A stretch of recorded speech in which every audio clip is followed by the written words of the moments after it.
Blog Talk Radio.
Hello, ladies and gentlemen, and welcome everybody to I Got Gameplay.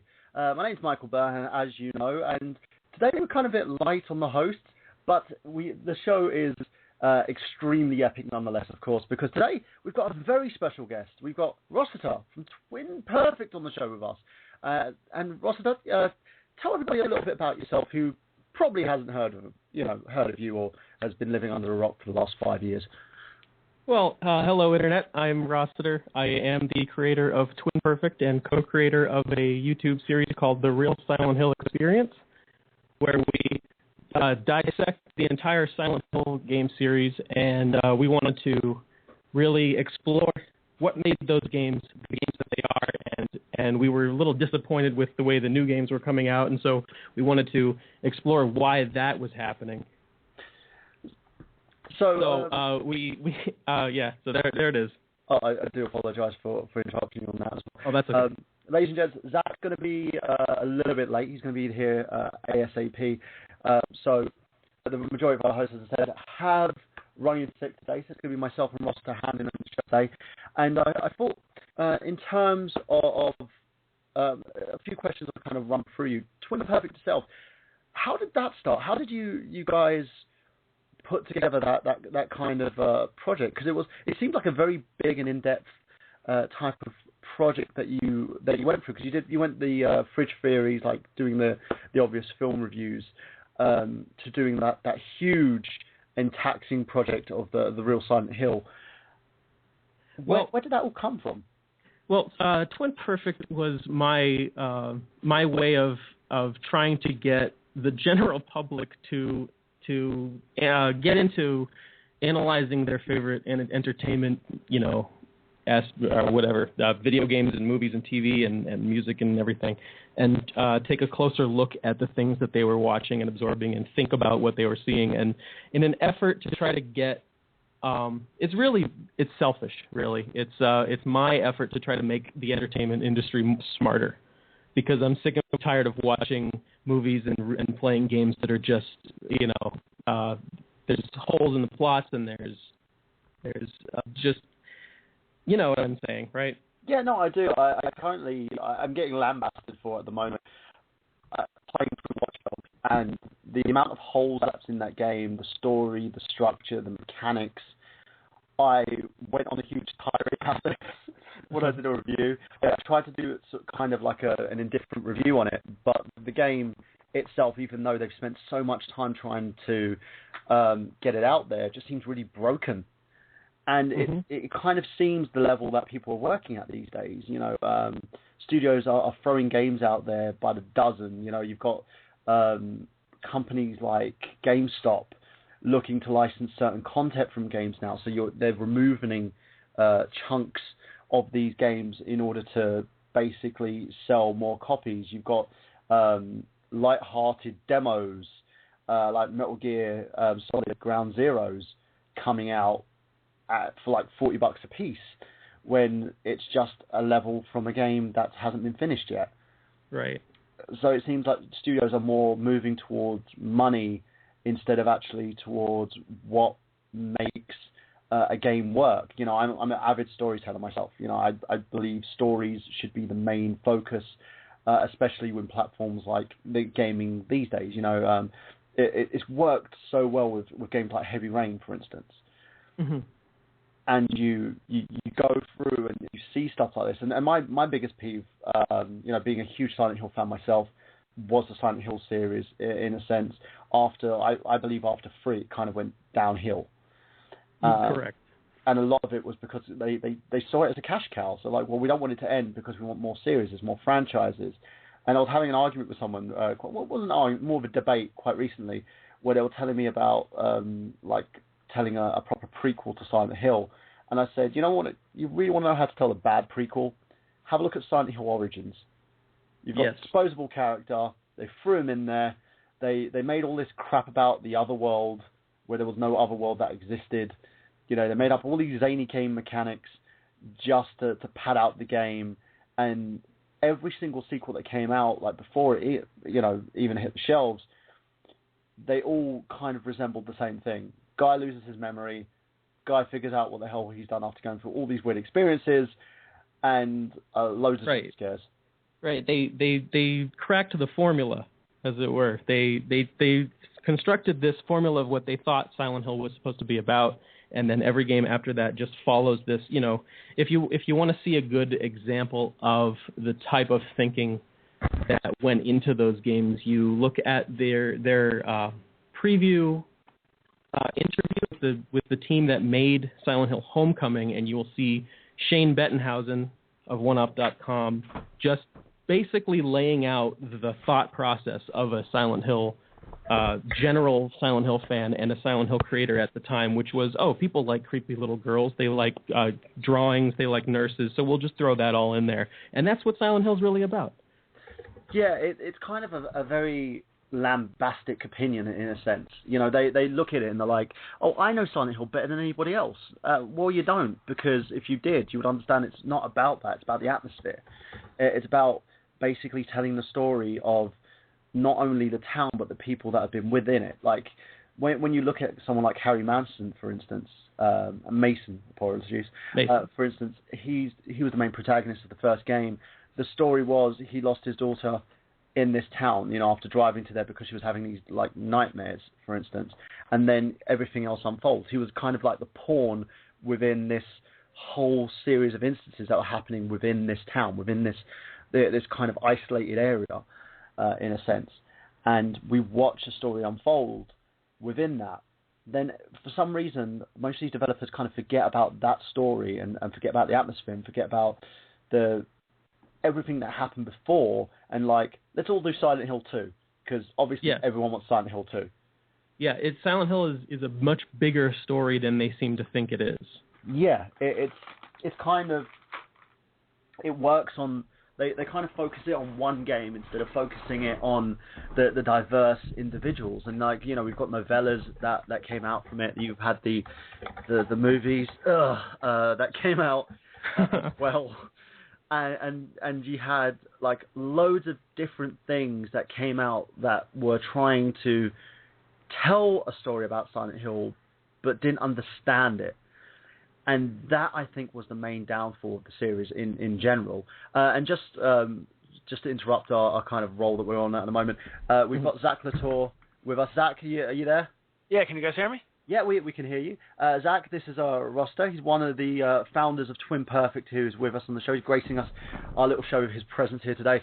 And we're just basically talking a little bit about the, his idea, you know, the reason why he put his channel together, and in terms of the content that they produce, including the Silent Hill retrospective. So, that, you know, as I was kind of alluding to previously, with that, what kind of gave you the idea for like the Fridge series, basically, as you will? Because I saw the one that you did analyzing the Superman movies. Yeah, well, Twin Perfect really was about that to begin with, and the Silent Hill project came about. Fungo wanted to do a retrospective for the 10-year anniversary of Silent Hill. And so I thought, what a great way to start Twin Perfect off. So I kind of hijacked his project. His project was really supposed to be a celebration of all things Silent Hill, and I just kind of came in and I was like, actually, there's a lot of stuff that we have to clear up about Silent Hill. It's not going the way we want it to, and so, you know, it kind of fit with the theme of Twin Perfect, which was let's really get in there and analyze everything about this, everything that makes it good, everything that makes it stupid, and try to get everyone's heads to start, you know, processing games in a way that they. I'm sorry. I'm getting crazy here. Anyway, the idea of Twin Perfect was to point out where things are good and where things are not, to try to steer people in the correct direction. And so the Silent Hill project came in. I hijacked it and turned it into the thing that it is now, and it really was about. And then the Fridge Logic series was also that's just another part of Twin Perfect, and then the Essential Viewing Collection is a part of Twin Perfect, where we tell people, here, these are the movies that you should be watching, and here's the reasons why. You know, instead of just taking in anything that Hollywood throws at them and then just saying, oh, you know, that's good or that's bad. You know, really take a look at what you're watching and use your wallet to try to vote for the things that you want and to steer the industry in a direction that we want. And the Silent Hill series is a great example of how that did not happen and how it's now happening. I like to believe, because of the real Silent Hill experience, I like to believe that things are happening in the Silent Hill series now as a result of the expose that we created, where we pointed out how the new games are really failing and the people really responsible for the failures. People like to think that we're heaping all the blame on Tom Hewlett. Really, that came about because we went and looked what were the people in charge, who is responsible for these things. Because it's not just Konami. There's this big misconception that Konami really knows what their game series is about. They really know what Silent Hill is about, and that's not true. I know that's not true because if you look at there was Dan Burlew is the guy who wrote the Silent Hill 3 strategy guide, and 90% of the information in there is just like completely crazy, and it's based on his own guide that he wrote. It's Silent Hill 1 plot guide by President Evil. Look it up on GameFAQs. It's hilarious to read, and he's just totally wrong about the whole thing. It says in the guide he sent that to Konami, and Konami said, "Yeah, you're mostly right. So we'll let you write the strategy guide based on your little plot analysis that you did." And then if you look at that, there's an interview that Tom Hewlett did with, it's a podcast called Voices in the Static on shattermemories.net, I think it is, or Silent Hill Historical Society. Yeah. Where he talks about the way Homecoming started. And Homecoming was originally supposed to be some Super Saiyan battle between Alessa and Josh and some completely insane, crazy thing. And Konami okayed this. They were all right with this. They let this go. And then Tom Hewlett was brought in and shown this, and Tom Hewlett went in, and if you listen to that, if you believe what he says on that podcast, he single-handedly changed the entire course of the game. So if one person can go in and do that, then I can see that the guy, the company he works for is not really in charge of the creative direction of the series. It comes down to individual people. So when we realized that was the way it was going to go, our video was not going to be about Konami does this and Konami does that and Konami does this. We got into the interviews. Our interviews are the biggest source of information about Silent Hill in our podcast, in our project. So we went to the interviews and really tried to find out who are the people responsible. And we kept finding again and again and again and again that Tom Hewlett is setting himself up as the go-to guy. So he makes himself out to be like this herald in a sense. You know, he's yes. like, I want to be the guy that changes Silent Hill and brings it to prominence, but he keeps digging himself into a bigger hole. Right. He has referred to himself in 2 separate interviews as the resident Silent Hill expert and I always get it wrong. I say walking, talking. He calls himself the living, breathing Silent Hill Bible. And then he says again and again and again that his producer position entails that things come through him, he checks them, and then if they're okay with him, then they get put into the game. So this man is really the person that is responsible for, really responsible for Shattered Memories and Downpour, and there's another game, that Book of Memories, that nobody really cares about. Is that was it the PSP or was it the PS Vita version? The Vita game. The Vita, I think it was a launch game. Yeah, it's supposed to be an MMO style type game because you're inundated with these certain powers and you can go from dark to good in terms of how you kill these monsters and stuff. I read up a little bit about it and I was just like, that just seems so meh. What's that got to do with Silent Hill whatsoever? Yes, it's and then the story, of course, written by Tom Hewlett, ripped straight from the Butterfly Effect. But anyway, so, and then even though he wasn't producer on Homecoming, he was the guy who he basically set himself up as the expert. I'm the go-to guy. I'm the one who says what Silent Hill is about. So, the series kind of started as, here's the people involved. You've got Takeyoshi Sato, Hiroyuki Owaku, Masahiro Ito, and I'm blanking on the creator. The creator of Silent Hill. Oh, darn it. I'm a fool. Anyway, we've got the creator. Anyway, so the creator left after the first game, and Hiroyuki Owaku really took over as he was the writer of the first. He was a programmer on the first game, and he wrote the second game. I think he helped write the first game too. So he really took over as the builder of the canon until Silent Hill 3, and then after Silent Hill 3, he was out. Silent Hill 4 came along, and it was kind of a B team. Like they had all people that had worked on the original 3 Silent Hill games worked on Silent Hill 4 while Silent Hill 3 was still in production, which is why you've got. I mean, it strays a little bit. Doesn't have the core people involved, and that's also when during Silent Hill 3 and then in Silent Hill 4, Akira Yamaoka, the series music writer and the sound director, became the series producer. And if you look at interviews where Akira Yamaoka talks about the workflow, he talks about nothing but the music. And then he has said in an interview that Hiroyuki Owaku was really the only person who really knows what's going on in Silent Hill. And you would want somebody who actually knows what's going on to be in charge of the games. So the original, our Real Silent Hill experience originally put the blame on Akira Yamaoka for not really knowing what Silent Hill was about. And then after that, Tom Hewlett showed up. And that was after Origins. He wasn't involved in Origins. People like to say that we blame Tom Hewlett for everything that has ever gone wrong with the series, which isn't true. It's not true. I think the main blame for him, though, goes with the HD collection and what he attempted to do. Yes. There's another thing about that. The people like to blame, let's say that we're blaming Tom Hewlett for the entirety of the HD collection. Now, that's not entirely true because we blame him specifically for the voice acting. Yeah. And for the job that he lays out himself in numerous interviews where he says, I'm the guy who chooses the team.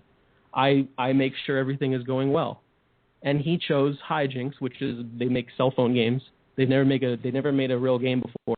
And then he was supposed to follow up on Q&A, like he said in the Shattered Memories. He did on Shattered Memories, and he did on Downpour.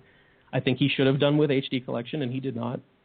And Devin Shafke was the producer of the collection. So I'm going to say we could have put a little more emphasis on Devin Shafke when it came to the HD Collection. But Tom Hewlett really just lays out, I am the guy. He's the guy. So if you want to be the guy, then you're the guy. Yeah, I agree with you wholeheartedly.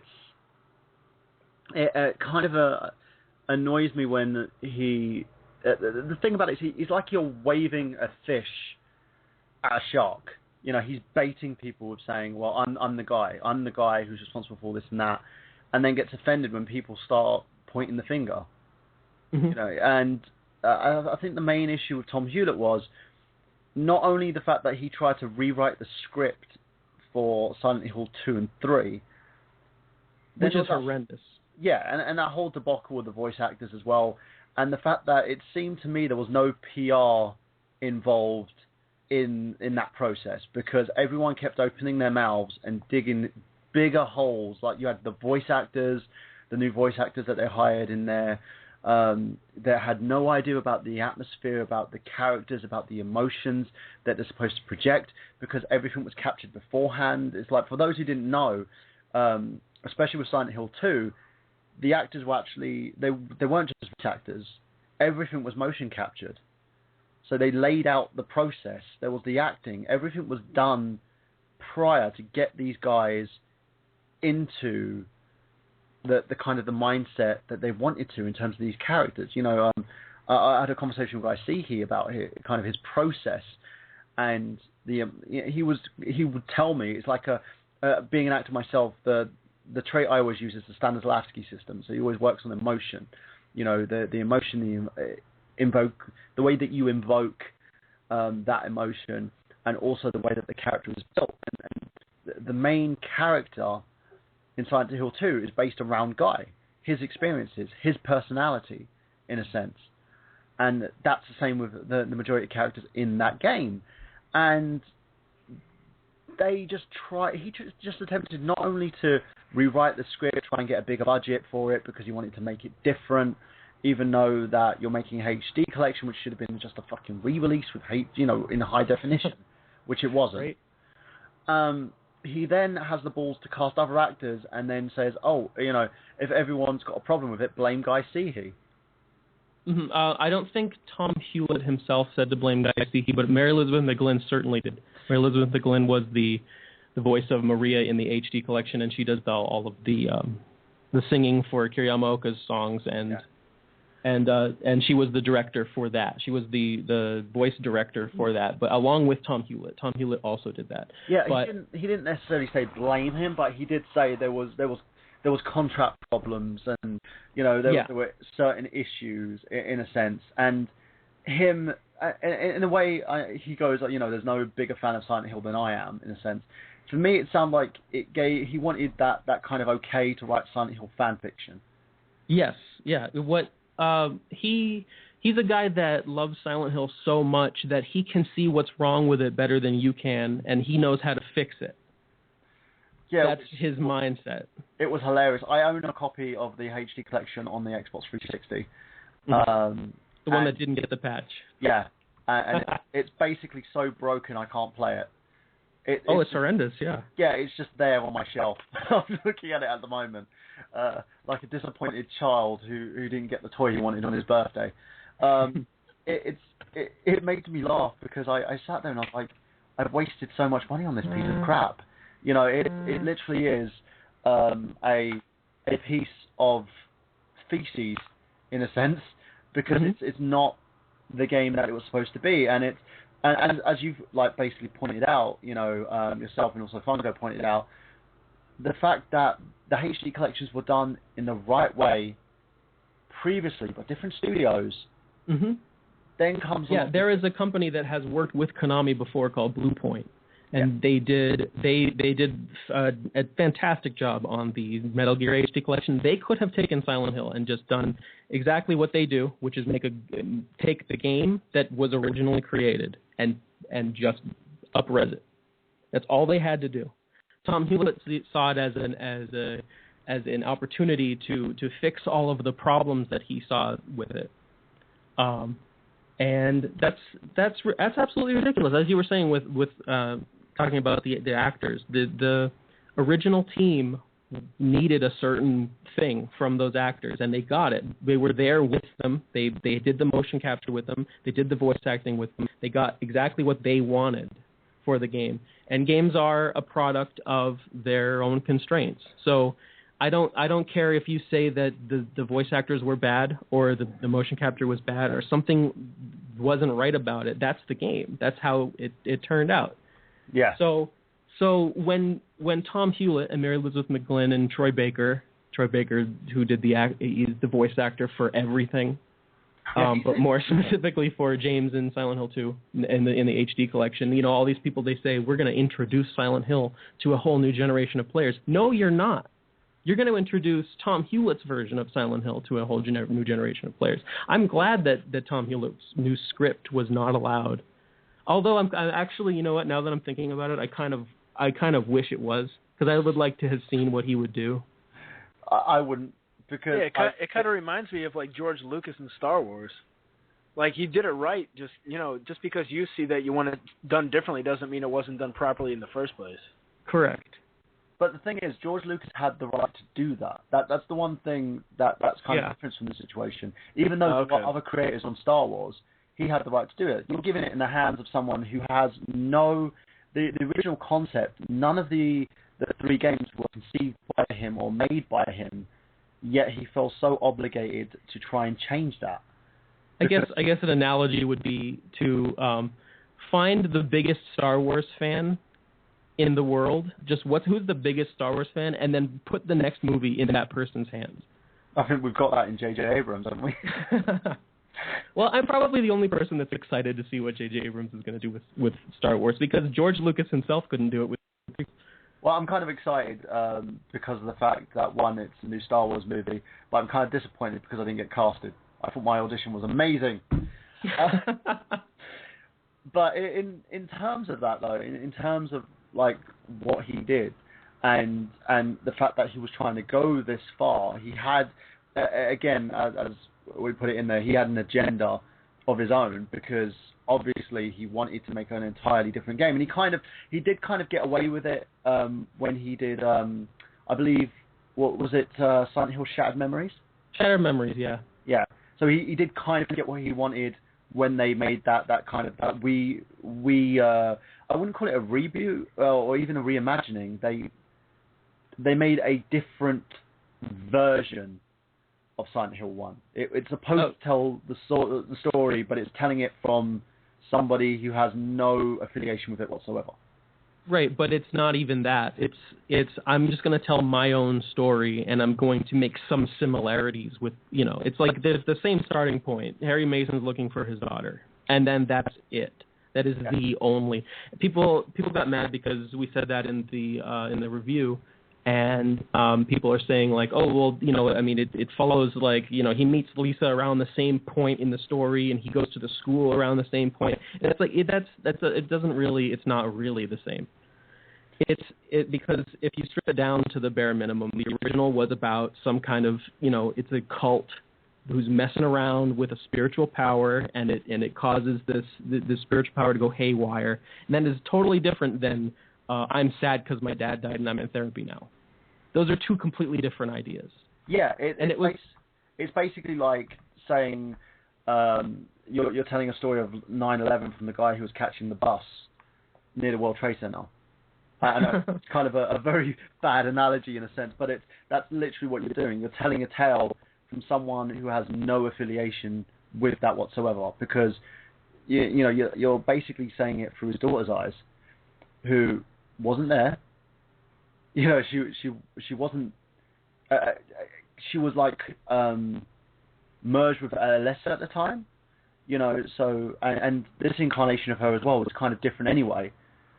So the events of Silent Hill 1 have gone through. Literally, this is the only. She went through Silent Hill 3. You know, these events happened. So how can you tell Silent Hill 1 through her mind, her eyes, when she had no affiliation with it? Well, I think what happened was we were looking at Tom Hewlett's personal preference about what Silent Hill should be about, because it was originally about demonology and supernatural elements, and then with Silent Hill 2, it was all about James' psychology, but it was still with the supernatural, you know, elements of the town allowed that story to happen. And then Silent Hill 3, we go back to the supernatural. Silent Hill 4, we're still in the supernatural. And then after that, you know, Origins was just kind of a copy of Silent Hill 2. And then when Tom Hewlett gets involved, he says, no, actually, it's not supernatural. It's all in your head, 100%. It doesn't matter what's going on. And I'm going to show that with Shattered Memories. I'm going to make a Silent Hill game that has absolutely nothing to do with the supernatural and is all psychology. Well, Rossetter, we've got a caller in for you. We have Nick Horchek, who's actually one of our co-hosts here.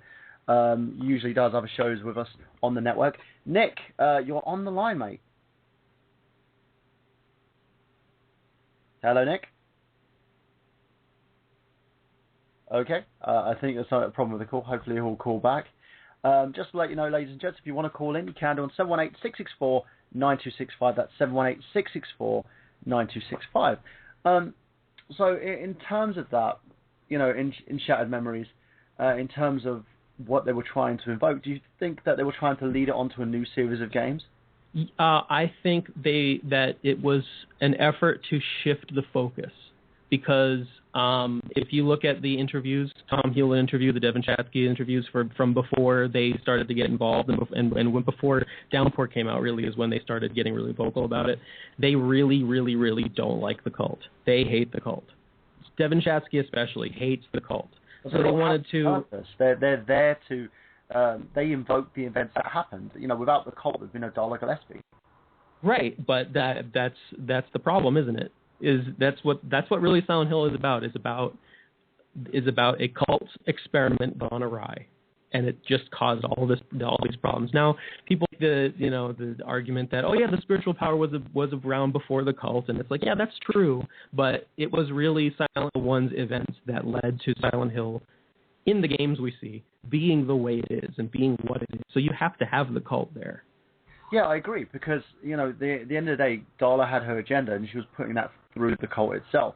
The cult existed to bring about their I hate to use the term quote unquote God, and bring kind of a rebirth through fire, in a sense, and that's where the situation unfolds, and that's how this story is being told. Without the cult, in a sense, there would be no Silent Hill. Correct. Because of the fact that they were so sort of like they were this big trigger that set everything off, and they were kind of amalgamated with them. You had the main antagonists, you had like Harry Mason was being manipulated by them. You had basically one of the main focuses of the game in Alessa. You get to understand her story a little bit more because she was born and raised in this environment, and the fact that without that sort of one main ingredient, you wouldn't have had Alessa, you wouldn't have had Darla, you wouldn't have had, even to a sense, you wouldn't have had Harry, because there would be no purpose for him to go to the town to find his daughter in the first place. Right, there would be no daughter. Yeah. So and there would be no James going to Silent Hill looking for his dead wife, because even in Silent Hill 2, the main story isn't about the cult, but they've got the cult stuff in there. You find the history of the town, and there's religious texts in there, and it's trying to tell you this is the reason this is happening. The reason this is happening is because of all these supernatural elements that are coming together. But that's no good for Tom Hewlett and Devin Chatsky. They don't like that. They want it all to be about the psychology. They want it to be about the therapist town. They want the town to be your therapist. Go to Silent Hill and work out all your daddy issues. But then the town turns into Twin Peaks. In a sense. Have you seen Twin Peaks? I have seen the show back in basically the early 90s when I was over here in the UK. The Twin Peaks actually has kind of exactly the same story as Silent Hill, the first game. It's Dale Cooper goes to this town to investigate a murder, and then slowly finds out that the murder was perpetrated by spoilers. I'm going to spoil Twin Peaks if anyone hasn't seen it. So anyway, he finds out that the murder was perpetrated by a demon from a place called the Black Lodge, which is their version of hell. Yeah. And so at the end of the show, in the finale, the agent has to go into hell and confront the demon. And the entrance to the Black Lodge is out in the forest, and it exudes this mysterious, weird power that makes everybody act strangely. It is a heavily influence on Silent Hill. But in the same, in kind of the way that you had like kind of the focal point of the town itself. It was there was kind of stories and resolutions, and I think what he was trying to do was he wanted to put a story and get a resolution, but he wanted to look at the psychology of said resolution in a sense, But again, he wasn't looking deep enough in. Well, I wouldn't say he's looking deep. I think he was looking too deep in a sense because he didn't understand the simplicity of what Silent Hill had to begin with. Right, and he also just disagrees with the supernatural stuff being scary. He thinks the psychology of it is more scary and twisted than the cult stuff is. And that's what really Silent Hill was about in the first place, was to take all of these supernatural, cult, demon elements and then merge that with psychology. Yeah. But the psychology stuff was only on the player end. It was only it was an experiment. Silent Hill was an experiment with fear. It was, how do we scare the players? How do we take the players out of their comfort zone? We tell them this story and we scare them at the same time. So the psychology of it was just there to scare the players. But the newer creators see that as, no, that was the original focus all along. And so they're removing the cult element from it just because, the cult stuff isn't scary in itself, whereas the psychology stuff might be, you can scare people with psychology, but you can't scare everyone with cult stuff. But the original Silent Hill was about the cult, and then they would scare people with the psychology. It was the merging of the two. Yeah. Just to let you know, we've got Nick back on the line. Hopefully he'll be able to ask you a question. Nick, you're on the line there, mate. Oh, hey, how you guys doing? Hey, Nick. Yeah, great. Hey. Have you got a question there, buddy, for Rossetter? Honestly, I was just trying to listen to the show through the Skype. I didn't realize it was going to automatically add me in to the queue. Well, while you're here, why don't you throw a question at our lovely guest here today? And, have you got anything in terms Silent Hill related that you want to ask him, or in terms of the Twin Perfect channel itself? Okay, I've never really gotten into the survival horror genre to begin with. What would, if I decided to start playing like Silent Hill, what would be the best game to get into with that series? Silent Hill. You start at the beginning. One? Yes, start at the beginning. So That's you. I would say play Silent Hill, and then play Silent Hill 2, and then play Silent Hill 3, and then stop. Okay. Yeah, that's what I always tell people. I've had some mad sort of conversations with people on the Silent Hill forum as well. The recent discussion I had with someone was about the boiler explosion. They said that it never happened. Okay. Well, the game says it did, so I don't know how they're. I don't know. I don't understand. I don't understand how there can be so much argument with the information in our review. When we show everything that we say. We're not just saying things and then saying this is what might have happened. No, we're saying this is what happened and here's how we know. Here's the proof of it right here. Hiroyuki wrote in the game, boiler explosion, there it is. So I don't know. Yeah, the funny thing about it is the person I spoke with was saying to me, well, if you check the official strategy guide, I was like, I'm not checking the strategy guide.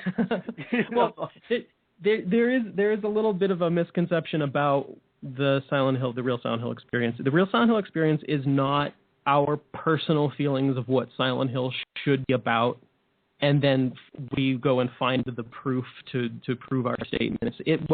We really didn't. We thought all of the same things that other Silent Hill fans think. We thought, Les was burned on purpose. We thought all that stuff. We thought it was multiple dimensions, all this stuff. And then when we went in to do the research, we found otherwise. We proved it to ourselves before we proved it to anybody else. We didn't, it's just like when you go in to find out who's responsible for all this, the Tom Hewitt stuff. We didn't know until we went and did the research and found out. And so the arguments are coming from a place of, I think people think we're saying that here's what we think it should be, but it's not. It's really, this is what it is, and we know. I have been surprised as much as everybody else watching the video. I was just as surprised making it. Yeah, no, I can imagine, because it was kind of one of the things that kind of inspired me in a sense, because when I you know, as I said, the avid Silent Hill fan, and my brother sort of like turned me to these videos and said, these guys have done some amazing stuff. They're so on point. And the response you guys got as well, you know, you were getting tweets from staff members from the original Team Silent who were recommending your video. And Really? You basically had a lot of sort of commercial response when it came to stuff like this. And to me, what does that say to you? Does that sort of speak volumes to you guys in terms of what you have created, in terms of everything that you've put together, in terms of your material? Because it shows that you've had a lot of fact checking, you've done a lot of research. You're not first timers. You're not some guys trying to review a game that you know nothing about. Right. Well, it's validation, really. Yeah. In the first follow-up video that we did, we showed an email that we got from Jeremy Blaustein, I think it's Blaustein, who was the original translator for 2 and 3, and I think he did 4 as well. And he did the original voice direction for 2 and 3. And he's told us, you know, you guys are good. Your facts are well thought out. You make a good argument, and I also disagree with the direction the series is taking. Now, if you look at his opinion of the new games, well, he's involved, so he has to be on their side. But before he got involved, before they hired Jeremy Blaustein back to do stuff, he was on our side with it. And there's also I've seen lots of people tweeting Masahiro Ito, you know, asking him questions about the things that we say in the videos and trying to get him to say a contrary opinion or to prove us wrong, and then not getting it. But it's validation, and it shows that what, you know, I had originally planned for Twin Perfect is working. You know, we're shaping the course of a video game series just through stupid videos on YouTube. We make idiot videos on YouTube, and you know, and Tom Hewlett gets, you know, shown the door. So, in terms of him, have you seen him pop up anywhere quite recently? Because I haven't heard heads or tails from him. He is now the director and producer and head guy at WayForward. So he's doing updates of like DuckTales and Rocket Knight. WayForward is jizz-worthy. I love WayForward. Well, I'm not. Hey, I'm sure the guy does great work. I'm sure he's a nice guy in real life. He's just, you know, he's not for Silent Hill, but the work he's doing at WayForward is great. They did a new Adventure Time game it was for DS or 3DS or something. Oh yeah, the first one was amazing. I haven't, like, Hey Ice King, Why'd You Steal Our Garbage? That game was fantastic, but I haven't played Explore the Dungeon because I don't know. I haven't played that one yet. Well, I managed to get a copy of that because Nintendo were doing this whole download. If you download a game, you get like an amount of points that goes towards like credit, basically, financial credit, and as part of their premium subscriptions. And I managed to, because I was getting loads of like free downloadable games from Nintendo, score up some extra points. I got like £15 or something like that, and I put it towards the Adventure Time game, which was I believe Let's Explore the Dungeon because, which at this point it seems very confusing at the start of the game. I have to admit, it's one of those games where it seems to know what it's doing. It seems really good. The playability of the game's great. The mechanics seem to be there. But at the beginning of the game, just before you explore the dungeon, that you've got to do like about 5 different things before you can actually even go in there.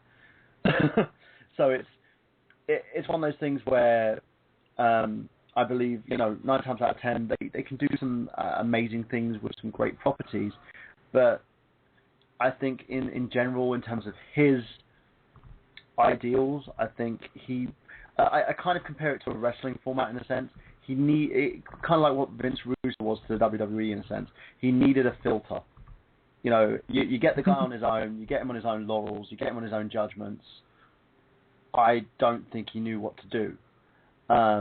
Then you put him in a place like WayForward, where the creative team seems to be on point most of the time with what they're doing. He'll shine.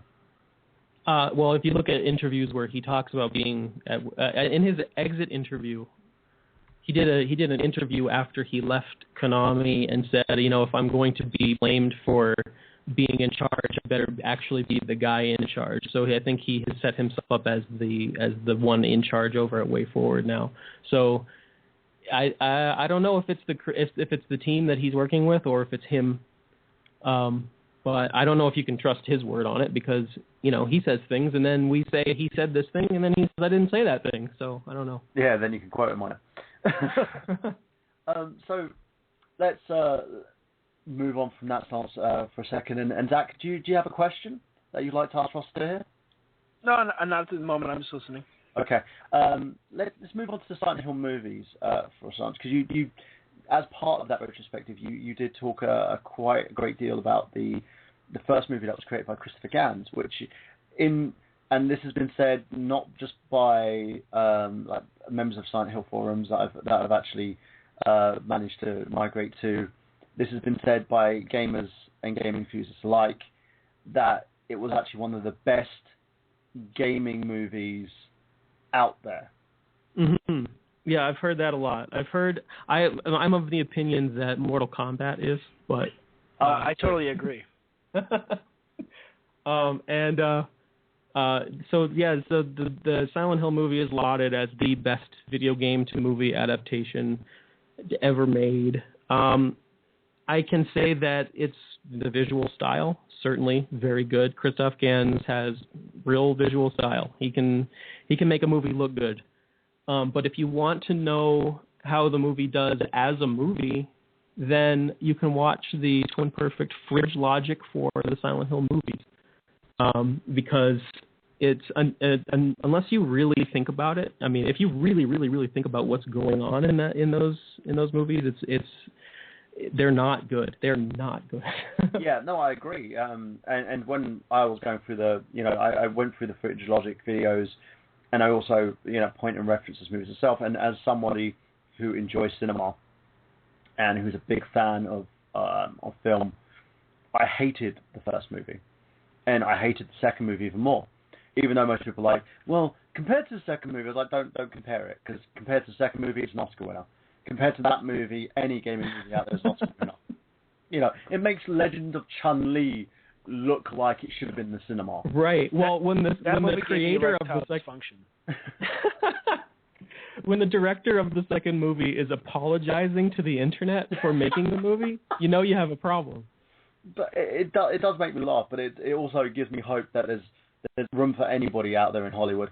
That when the first movie came to be, though, Christoph Gans basically wanted to do things his way.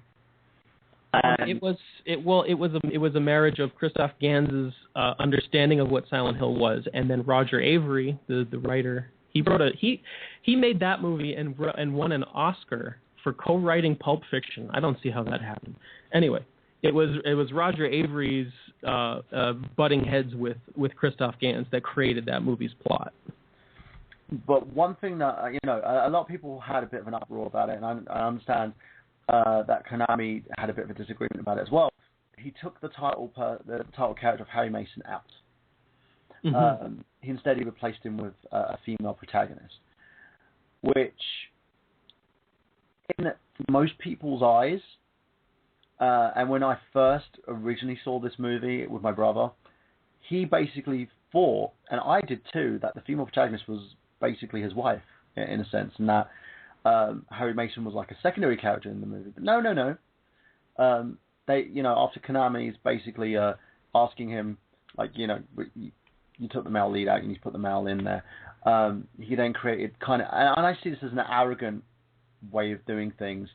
He created a character called I believe it was Chris, wasn't it? Yeah, Christopher De Silva. Yeah, and he was in, he basically was running around doing nothing.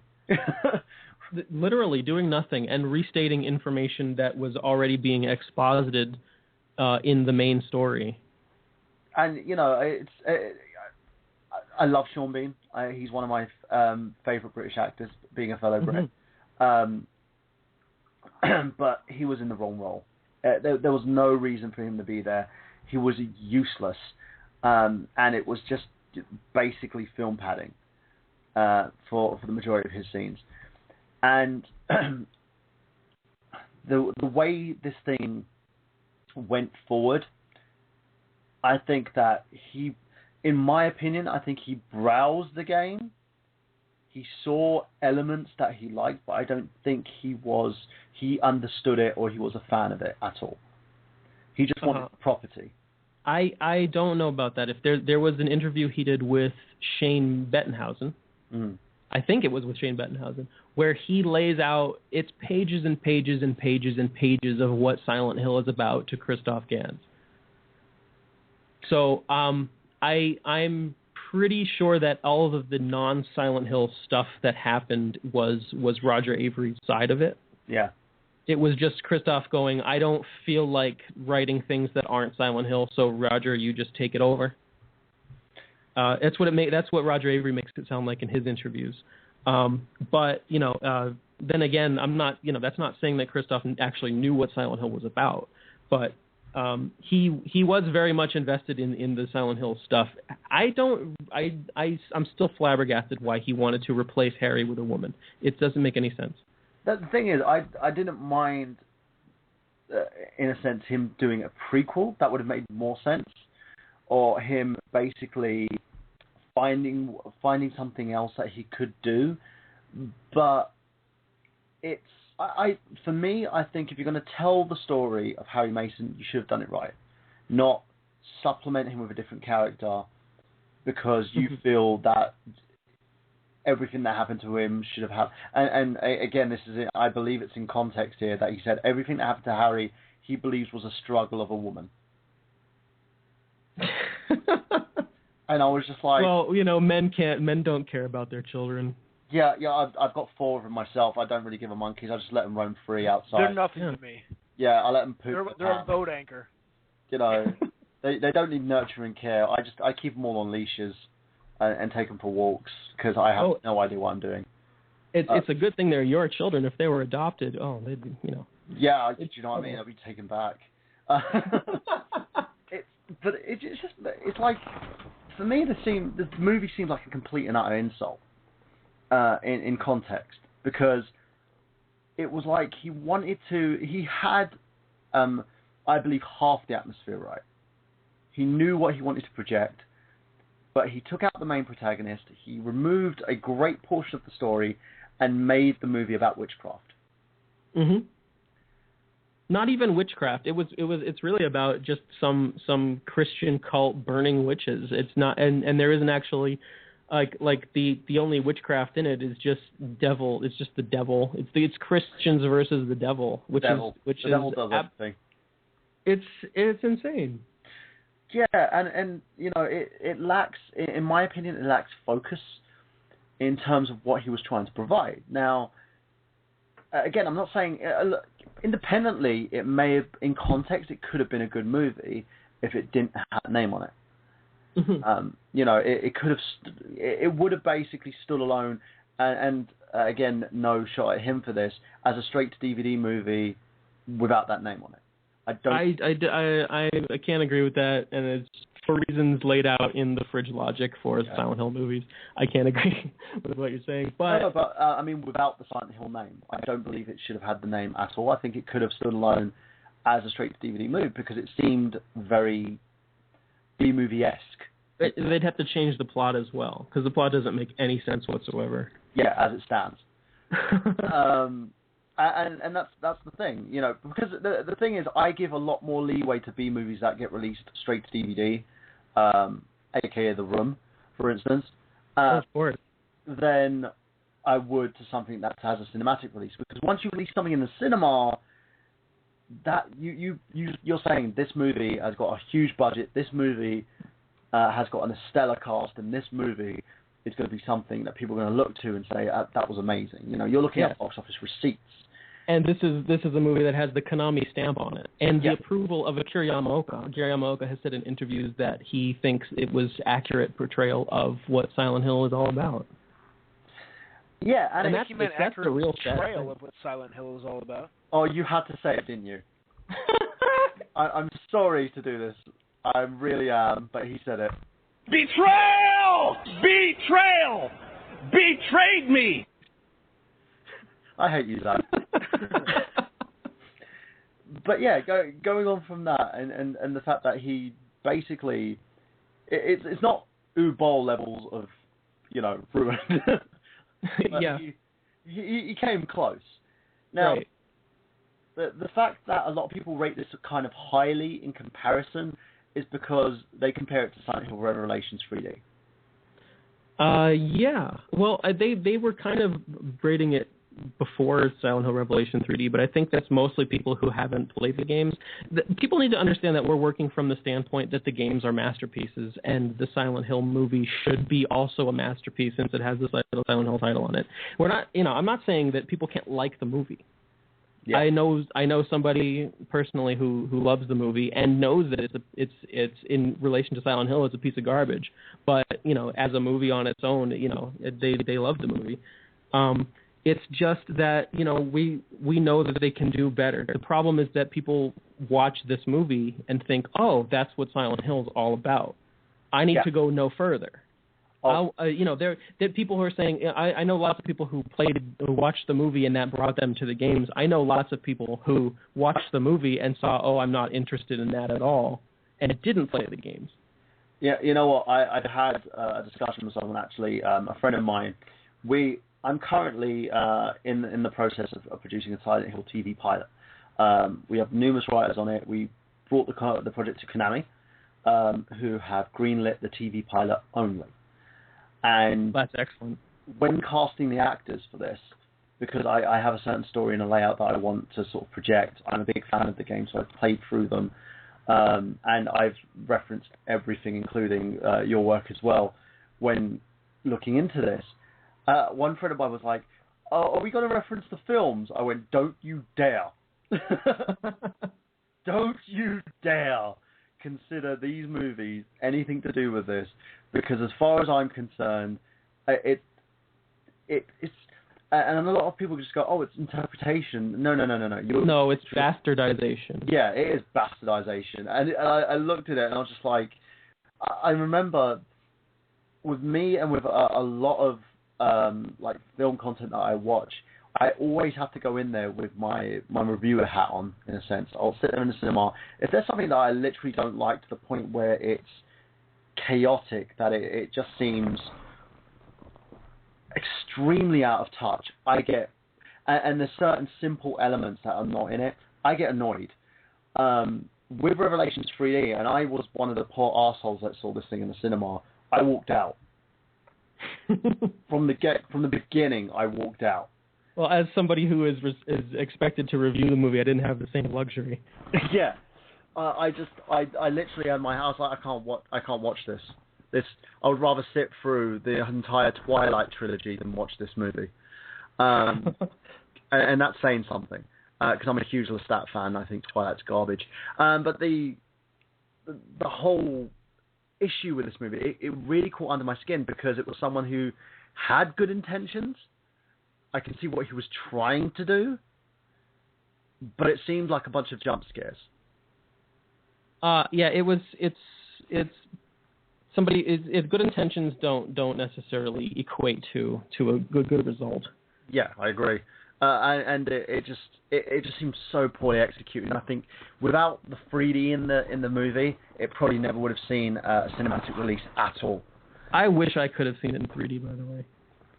Oh, dude, from someone who's seen Godzilla in 3D and wanted his money back afterwards, I would have lost my shit, because I walked out when watching this movie in 2D. I literally just went, fuck this shit, I'm gonna fucking have an aneurysm. I can't watch this. But I did, power through it on and watched a copy of it that my brother had, because he has to collect these things. Oh no. He's got, he owns everything from the original Silent Hill games down to the HD collections, down to the movies, because he sees these as kind of a collectible for himself. Even though they're bad, he's like, I like to have them just for the point of having them, which is fine. So we sat down and gave it a watch, and he had to stop me from leaving the room. I can't. I can't watch this. He's like, calm down, just watch it. It's fine. I was like, no, I'm getting irate. It's. I can't watch this shit. But in comparison, what went wrong? What do you feel went wrong in this movie? Which movie? Revelations 3D. Revelation? Everything? I think the main issue is that Michael J. Bassett tried to make a sequel to the first movie, which has nothing to do with the games, and then also make an adaptation of the games, which has nothing to do with the movies. Yeah, he was all over the place. It literally was all over the place. And yeah, exactly. And where the first movie is concerned, it's a mess because it doesn't fit with the games. He had to invent ways to continue a story that had just flatlined. Because the end of the first Silent Hill movie, that story is done. There is nothing else to be said. So he had to invent ways to do that. He had to make up things that, just completely retcon things. And then he had to, and then when the video games are concerned, he felt he just needed to shoehorn things in from the games, like, oh, this character's name is Vincent, just because, oh, there's a Vincent in the game, so now there's a Vincent in the movie. His character has nothing to do with Vincent, but he's in the movie, so it's it's Silent Hill 3, right? It's just like Silent Hill 3, and that happens all over the movie. It's just, here's a thing from the games, let's put it in the movie. Here's a thing from the games, let's put it in the movie. We'll worry about how it fits with the story later. And on top of that, Pyramid Head thing was in the face. The Pyramid Head thing. What the fuck were they... What? We'll get on to Pyramid Head in a minute. And then the... that Pyramid Head battle at the end is so hilarious. The Power Rangers-esque, giant pyramid head faces off with giant blade-handed monster in the, anyway. I forgot where I was going. Yeah, you're basically saying that the movie itself, the first movie was over. He tried to create a continuation of the story. He was putting characters that was basically from the Silent Hill franchise into this movie, just to basically say, oh, look, it's similar. Oh, yeah, and then fan service also. It's just fan service. It's just, we want to see Pyramid Head fight a thing, so we'll do that, because fans will love that. They'll love to see Pyramid Head swing the sword around and be cool and have no shirt on and all of these things. Yeah, well, I think Christopher Nolan thought that everyone would like to hear that Joseph Gordon-Levitt's name was Robin, or Dick Grayson, or whatever his name was, and at the end when he gives his name, when they say his name is Robin, when I saw that, it just facepalm. Are you fucking kidding me? That's how you're ending this shit? So, fan service is cool, but when it becomes this bullshit that is gonna, you think that everyone's gonna appreciate it, it's just the other way around, Everyone thinks it's dumb. Yeah, there's no thought process. Exactly. Yeah, it has to be relevant fan service. If you're gonna serve the fans, then give us Pyramid Head and then give them a reason to be there. Yeah, it needs to be like Hyperdimension Neptunia. That was pretty much amazing fan service to me, which is a game in case either of you guys haven't played it. But anyway, I have no idea what you're talking about. Elaborate a little bit more, Zach. So Hyperdimension Neptunia is like, they took this game, it's like an RPG, and they made it completely with like these anime women, and they're hot, and I'm pretty sure make them 18 years old. And there's this one this one game where you go and they're just like in the ocean in like bikinis or whatever, and it's just all fan service. It's just amazing. You just get to be a girl and she's hot, and it's an RPG, and I thought it was amazing. So to me, that's good fan service. Like Dead or Alive Beach Volleyball. I was also going to mention Dead or Alive Beach Volleyball. Although I hate that game, I love the fact that they put them all in bikinis and let you play them in a volleyball game. But yeah, we've talked about that before on the show, how you have to like buy the other girls presents to, play with them, and I couldn't get anyone to ever fucking play with me in that game. But the idea behind that game, yes, is great fan service. So when it's done correctly, it's definitely awesome when they know what people actually want and that kind of stuff. Like the number one thing I can think of the worst fan service I can think of in recent time is when, like I said, Joseph Gordon-Levitt's character in Batman Dark Knight Rises, his name is actually Robin. That's fucking stupid. Well, if you think about it as well, I think the best bit of fan service I've seen so far is the X-Men Days of Future Past movie. because even though with its flaws, Singer was on point in a sense.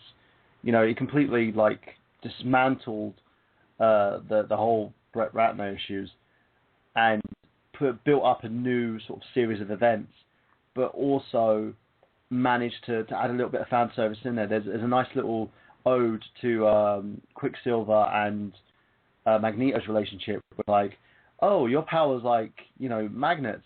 My mum used to date a guy who could do that, and I just sat there, I was like, yes! Do you know what I mean? It's just a nice little nuance. Yeah. It wasn't something huge, it was something really subtle, but something that fans would get. And the movie has loads of stuff like that. And it's nice to see. But you don't need to build your film on fan service when there's no structural story to it, because he managed to put together a great structure, a great story. Again, it had its flaws, but there was always justification behind what was being done, and it led to a very well-told story and a very good movie. Whereas Revelations 3D led to something that wouldn't even be sold in a charity shop. Well, I think some things kind of get lost in what they're trying to do. Trying to make a movie, it just has to be insanely fucking difficult. And I think that, eventually people get lost in what they're doing, and something that might have seemed cool at one point is now this dragged out, watered down thing that, they probably invested too much money in or already filmed or whatever, and they just don't know what to do with it anymore. But when they start with a premise that's not even close to what it was supposed to be originally. True. Yeah. Yeah, that's true. The only thing I can say is a lot of times the way things start, and you're right, maybe they probably started with a thing that wasn't even close to begin with at all, which I'm guessing is the point of these.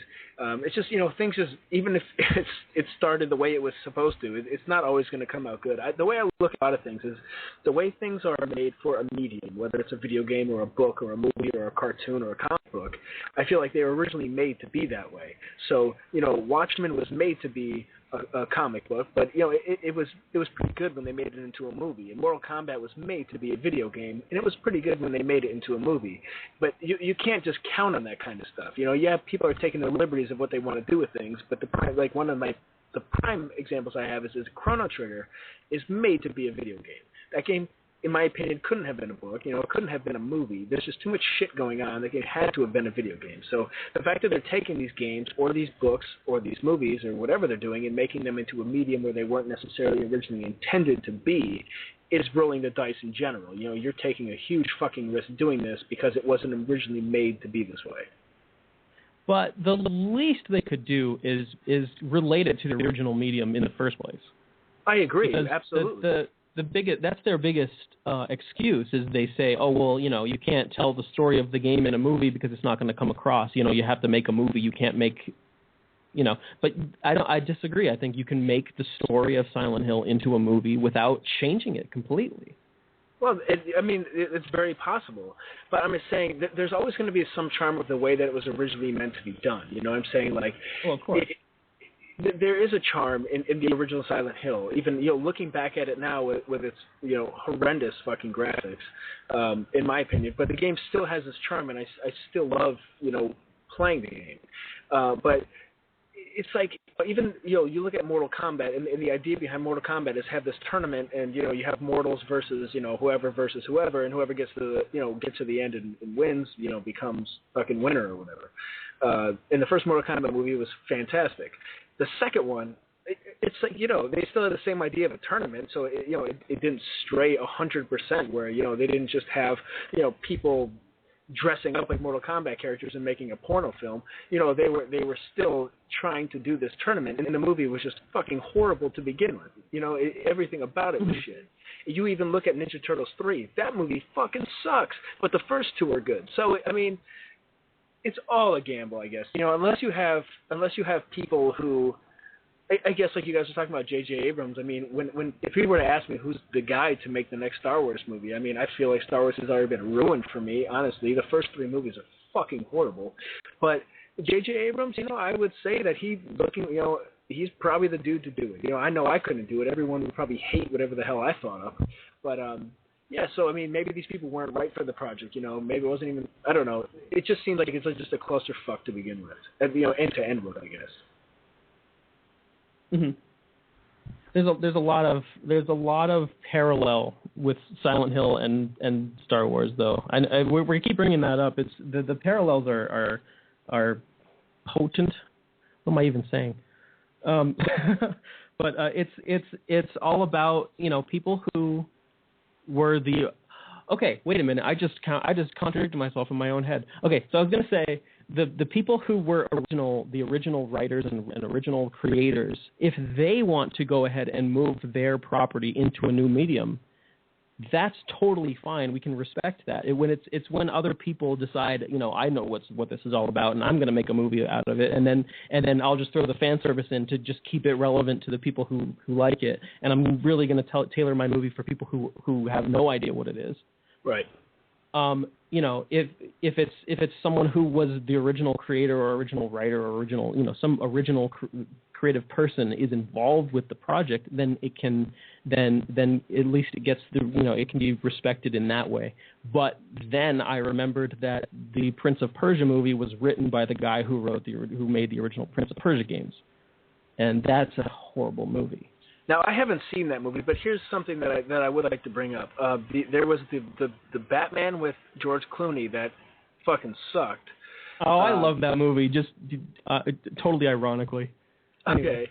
Now, the Tim Burton films, which he had nothing to do with originally doing Batman, kicked ass, and they were dark, and I think they really did Batman justice.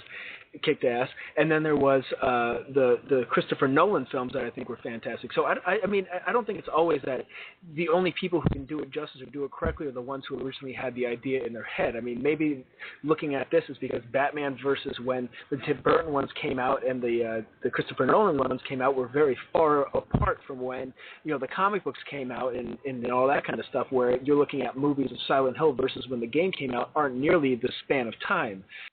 It's just, I'm not going to say that has anything to do with the original person, the original idea of the person. Yes, I bet that helps, and they're the person who have the overall sense of this world that they're trying to explain. I mean, you can look at Lord of the Rings, versus Tolkien and that kind of stuff. He wasn't around for that. But people can do it justice, whether they had anything to do with it at the beginning or if they weren't even born when they originally came out. Mm-hmm. But there's two ways you can judge these things, and I'm just saying that if they were good, they can be good contextually and they can be good creatively. So if someone makes a good movie, it doesn't necessarily have to have anything to do with the original source material. It can still be a good movie. But when the original creators are involved, you can have it be contextually a quality piece of work, because it will maintain the style and the original vision and the original direction of what the original medium was supposed to convey. So you can at least give it respect in that regard. You can make a terrible movie, but you can at least respect it for trying, for being, and the best way to make sure that happens is to have someone who was originally involved. Yeah, no, I agree. What's up? And I agreed on that. It's when you're basically putting something in regards to the source material, you want to make sure that you have someone who was, as you've stated, originally involved in that series. And instead, he kind of just went, let's throw a script together, let's do loads of Silent Hill fan service, let's see what happens. Mm-hmm. And as it should have done, it bombed. Well, in the case of the Silent Hill movies, he had a Konami rubber stamp on his script. The Konami people went over his script and okayed it. Yeah. But the thing about it is, did they actually read it? I'm sure somebody read it. I'm sure it was somebody who doesn't have any idea what they were doing. But it was somebody read it, and somebody said, okay, this is good. Yeah. It's the same with the strategy guide. Dan Burlew got the okay to do the strategy guide because he wrote his 32-page plot guide on Silent Hill being the Matrix. I'm not kidding. Read that thing. It's hilarious.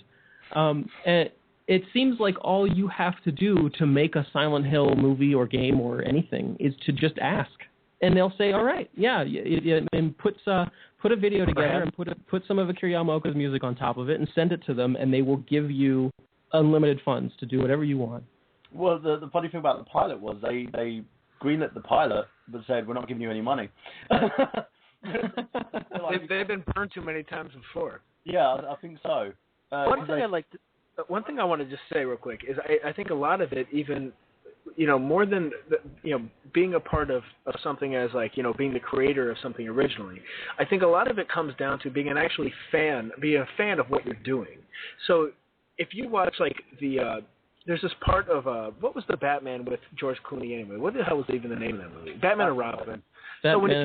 Yeah, so if you watch that movie, there's a part where they interview behind the scenes, and they're all pretty much like, oh, I don't really know anything about Batman, and then Alicia Silverstone's like, yo, I didn't even know Batgirl even existed, or whoever the hell she was supposed to be in that fucking movie. And pretty much, I don't think they really cared about what they were doing. I think it was like, okay, here's a director, here's people who are famous, go make a Batman movie. They're all down for it, and they didn't really know what they were doing. So I think a lot of the times it has to do with caring about what you're doing. I feel like a lot, even more than being a great director or a great actor in these movies, or someone who's translating this to screen, you have to be someone who cares about this and not just looking at it like it's a fucking joke. You have to, try to make it good and try to do the best that you absolutely can. The thing is, though, with that, with basically Batman and Robin, it was a marketing team that kind of set it on its path. Yeah. They wanted to sell toys. They wanted to sell McDonald's products. They wanted to sell kids club mints. They didn't care about the product itself, and because of that, it brought it back to its kind of campy nature that the character originally had from the TV series. The insult to injury, though, as you've stated, was no one knew what to do with these characters, even though they're Warner characters. DC is owned by Time Warner. Common sense would say someone from Warner would go up to DC and say, hey guys, we've got this property of yours. Can we get one of your writers in to help us get this movie done? Mm-hmm. Could we get one of these guys who've worked on Batman, who understand who he is and understands who his foes are, understands his villain circle? There's a huge resource of information out there. It's like with the Silent Hill stuff. You could go to these forums. You could have a look at the material that again, like yourself, Rossetter, that you had access to, that you could do the research, but it just seemed no one really wanted to take time to do it. They're like, here's a bunch of properties. This is what I'm going to do. As long as I throw these in there, I can write whatever the fuck I want. And unlike the first movie, though, there is nothing to redeem this one. It doesn't stand alone. Mm-hmm. If you take the Silent Hill name off of it, it's still a piece of shit. Yes, but Silent Hill is Silent Hill is a special, very, very special case of, if you try to do the research, you will be inundated with incorrect information. The real Silent Hill experience is all about going to the creators and the original source material for your information. Yep. Don't go to the internet, because the internet doesn't know what Silent Hill's about. Yeah, I've had a million different discussions with people, and again, we go to that whole conversation of, if Konami rubber stamped it, then it's retcon. Right, and that's the other side of this, is don't go to Konami, because Konami doesn't know what Silent Hill is about. Yeah, you need to go to, basically, if you want to find information, you've got to do the right research. You've got to know where to look, and you can even go as far as go to the original creators of the game and find out from their point of view what the hell Silent Hill is. Right.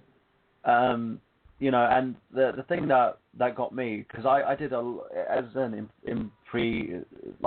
basically preparation of doing this, I sat down and I had a number of conversations with numerous people, including Fungo as well, about my ideas, what I wanted to convey, how I was going to convey it, and how to get this thing off the ground. And I didn't want to do something that I felt would be an insult. I wanted to do something that had that could have been plausible, and something that could connect new viewers to something that's already been established. And I think with Konami, they kind of went, we want money. You know, it's the same thing that Capcom's doing at the moment. You know, if you've checked the stories about Capcom, if you've seen the moves that they've been making, they try to rely most of their own capital on mobile gaming because they felt that this was going to be the next big thing. It's going to be the next big bubble. And by doing so, they kind of eliminated a huge portion of their fan base. They rebooted the Devil May Cry series, you know, by giving it to Ninja Theory and trying to make a more sort of grunge type of character out of it. And people didn't like it. You know, then you had the cancellation after cancellation of Mega Man games, the countless DLCs. You know, Street Fighter 4's got another DLC coming out. A game that's been out for freaking donkey's years, it's got another DLC coming out. It doesn't make sense. It's these guys, they sit there and go, you get a team of guys going, oh, we can do this to make money. They have no idea if what they want to put out is exactly what it's supposed to be. And it's when the original source material becomes so far removed from its origins that it's focus grouped into oblivion. Yeah.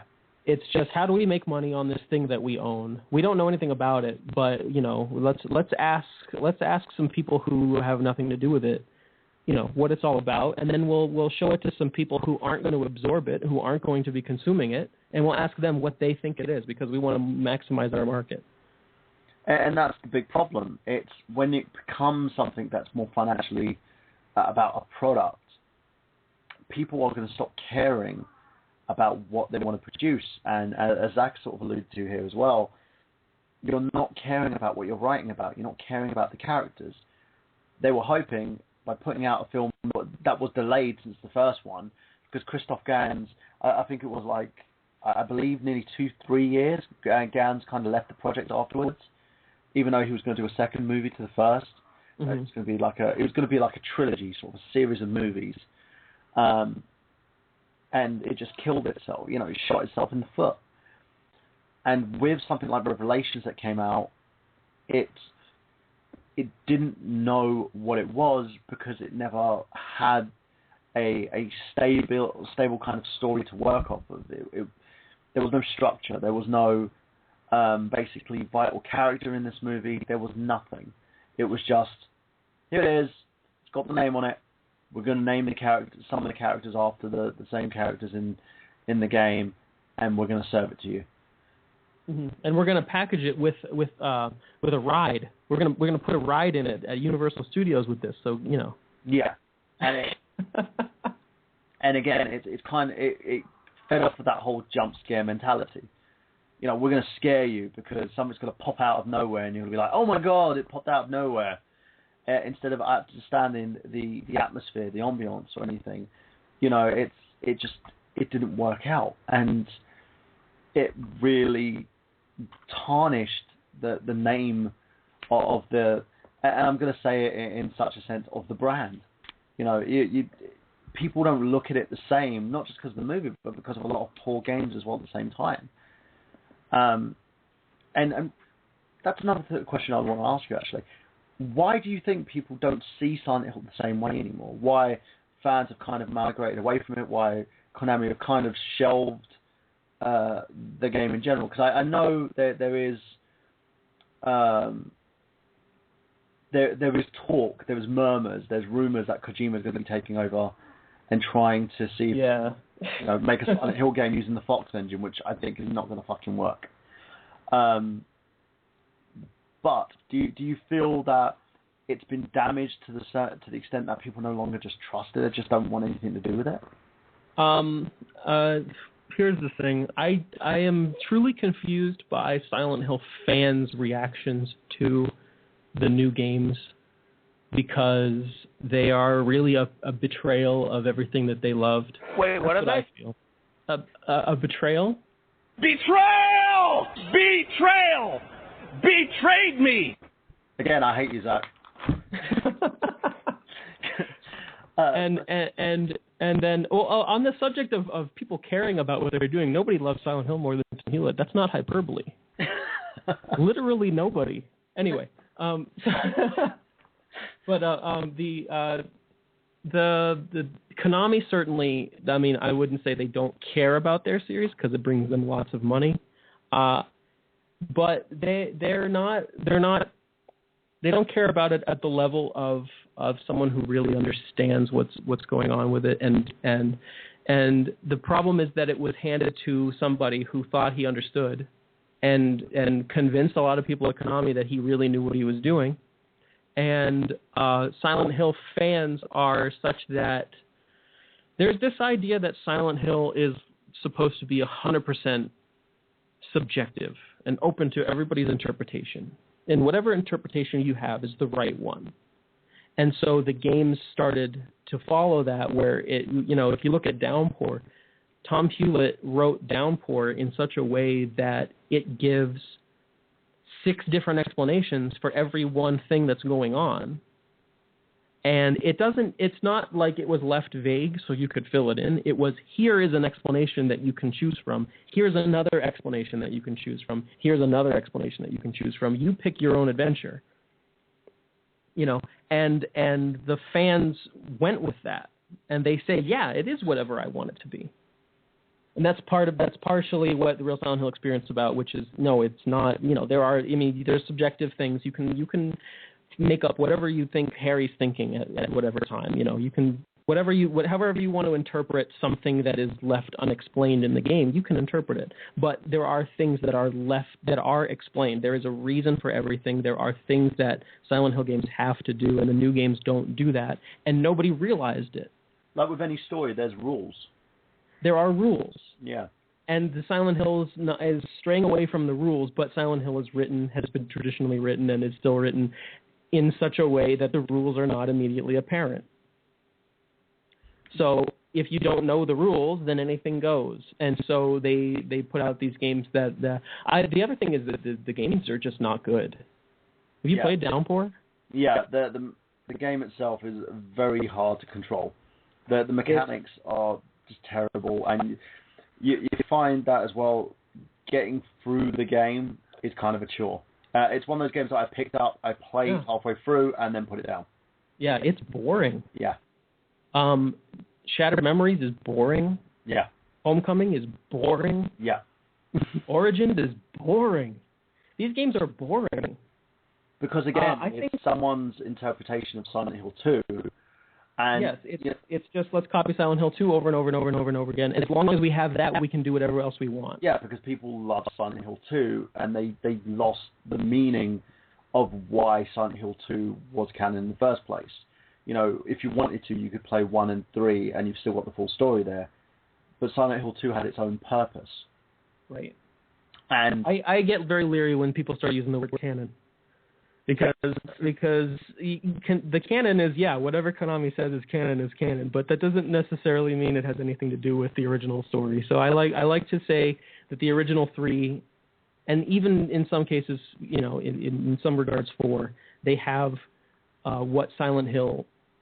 The Real Silent Hill experience, the title is a play on the Silent Hill experience, marketing gimmick that they put out when the movie came out to, here's a bunch of music and a bunch of cutscenes, and we put them on a disc for your PSP. And so we're saying, no, this is the real Silent Hill experience. This is what experiencing Silent Hill really is.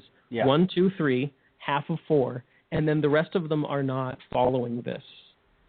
But that's exactly it. It's they basically kind of try to fool the fans into thinking this is what, because it's got the name on it, then it has to be canon. Mm-hmm. I don't think it has anything to do with fooling them. I just think it's... what's that quote? Don't attribute anything to malice that could have been accidental. I know I'm messing that quote up, but anyway, it's the same quote. And it's I wouldn't say that they're doing it on purpose to try to fool people. I think they just really legitimately do not know. But I think in certain ways, in certain terms of purposes, you look at that, you look at the way that these games have been structured and the way the stories have been structured. Even that whole thing in Downpour, they just threw that postman in there because he was a guy that was in the comic books. Right. It was like, what is he doing there? He serves no purpose. He serves a purpose.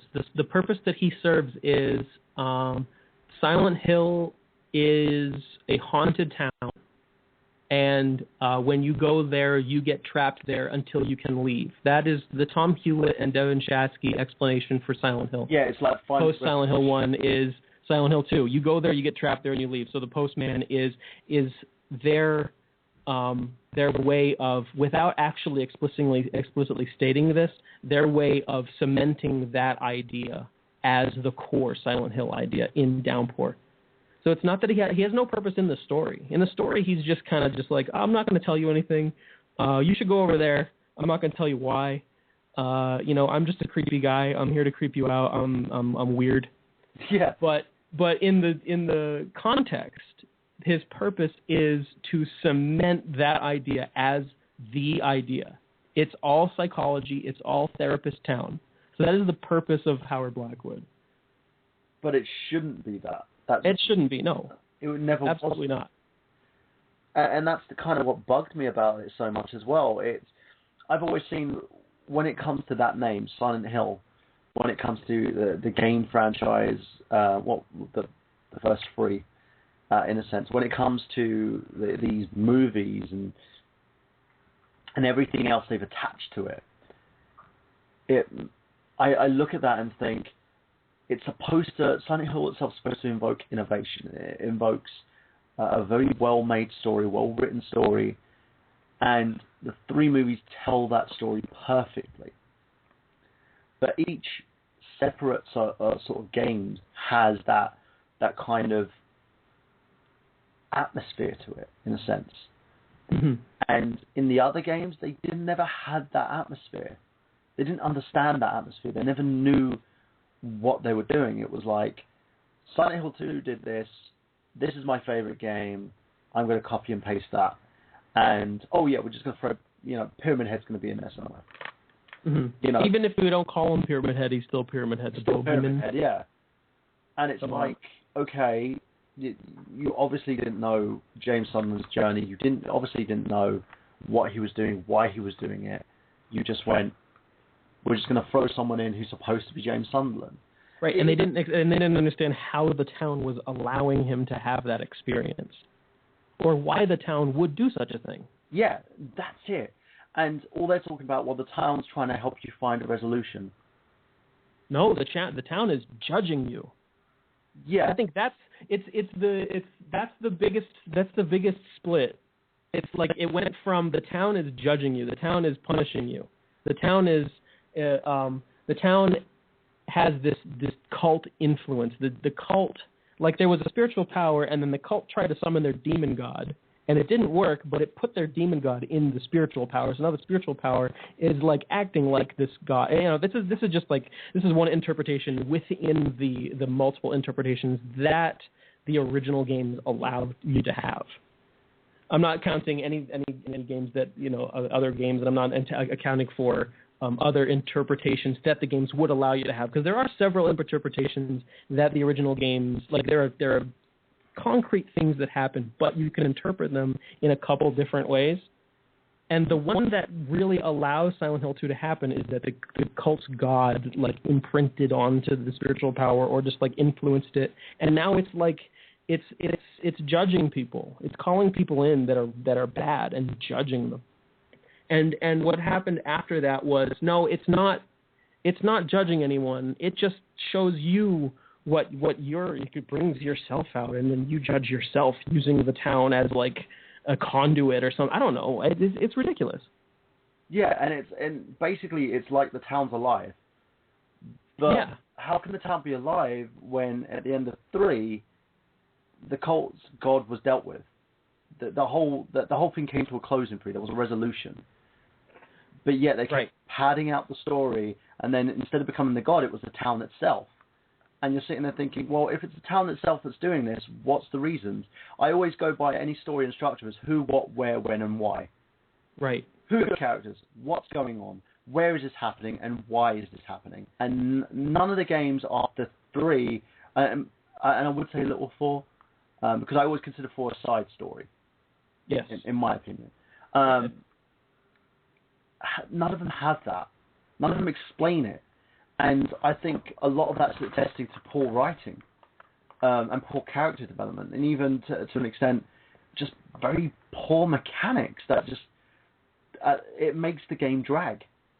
Right. It's the original Silent Hill games feel like it was an entire team got together and they all explained what they needed from each other.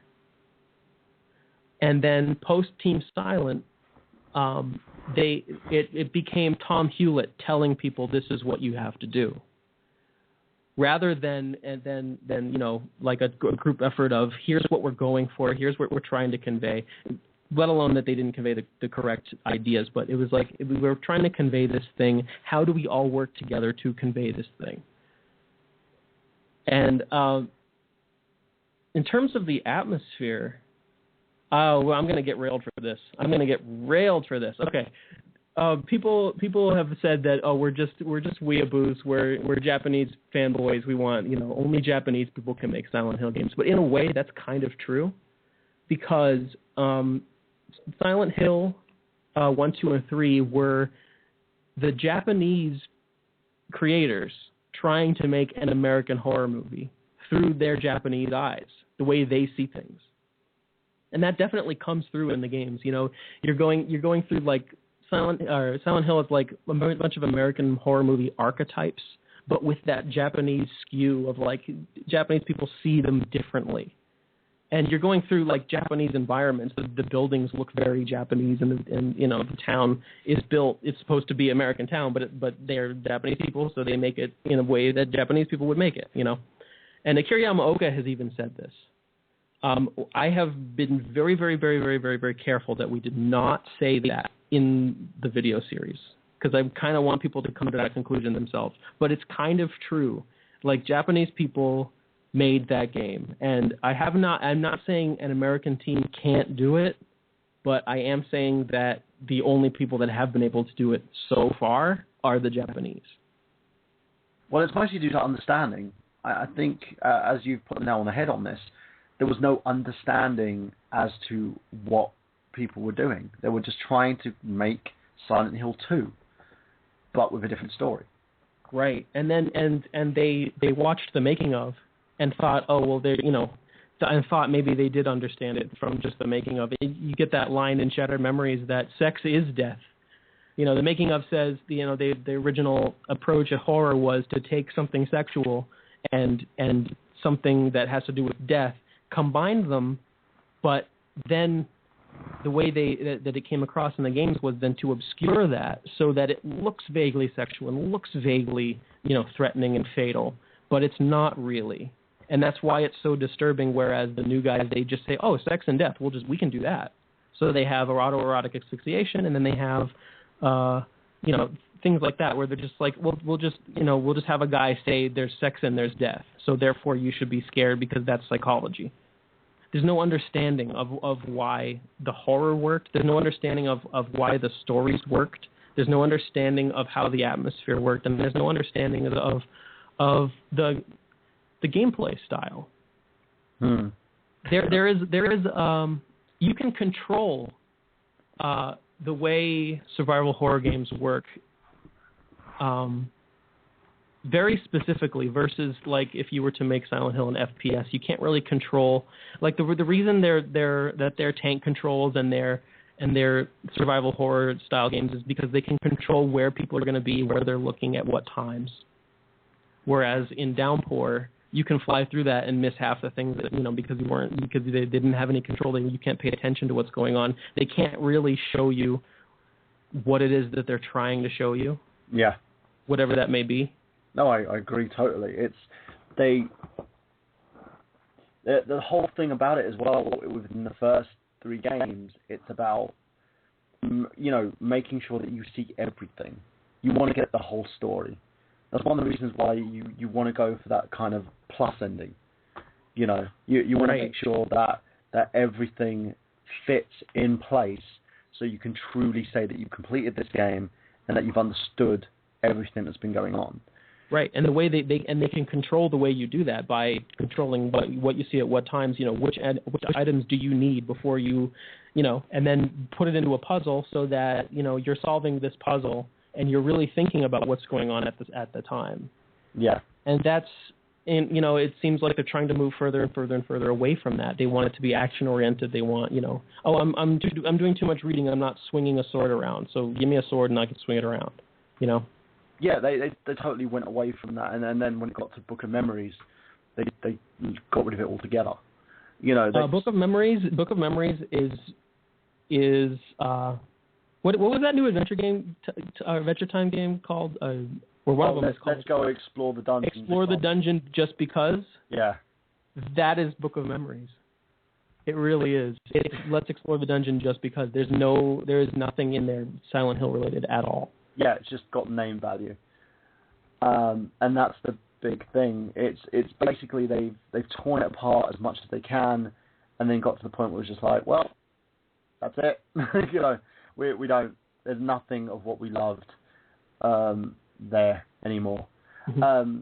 But on saying that, guys, what we're going to do, we're going to take a quick little break, just give everyone time to sort of breathe and come back.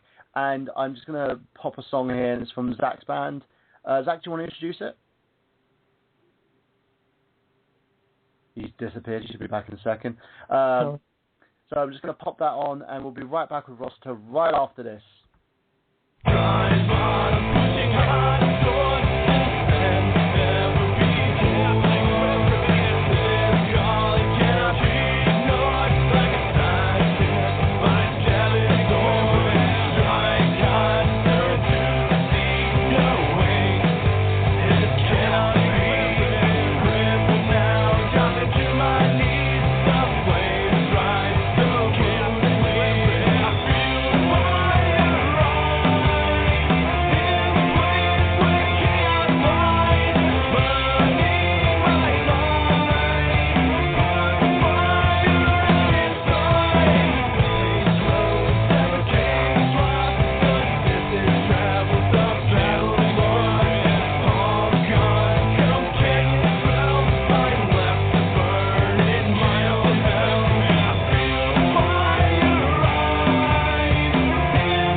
That was Zach's band, ladies and gentlemen, Kill Tech 9.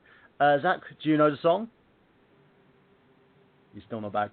I'm here with Rossetter from Twin Perfect, and we're just basically discussing about the real Silent Hill, basically a video series that they have done. I will make sure I post a link to that on the I Got Gameplay Facebook page, so we'll do that for you guys. You can call in on 718-664-9265. That's 718-664-9265. And you can also by clicking on the Skype button as well on top of the player. Now, another question I want to ask you there, Rossetter. In terms of Twin Perfect itself, in terms of the branding that you guys have established and the channel itself, what does the future hold? Because we've seen I think the last video I saw was the April Fools. I've done 2 new Fridge Logics that I went over the Silent movie in the Real Silent Hill Experience, but I didn't go over it in the way that I really wanted to go over it, because the Silent Hill Experience is more about the background and how it got made and what happened. But the Fridge Logic that I did is about the movie itself and how stupid it is. So there's a Fridge Logic for both Silent Hill movies.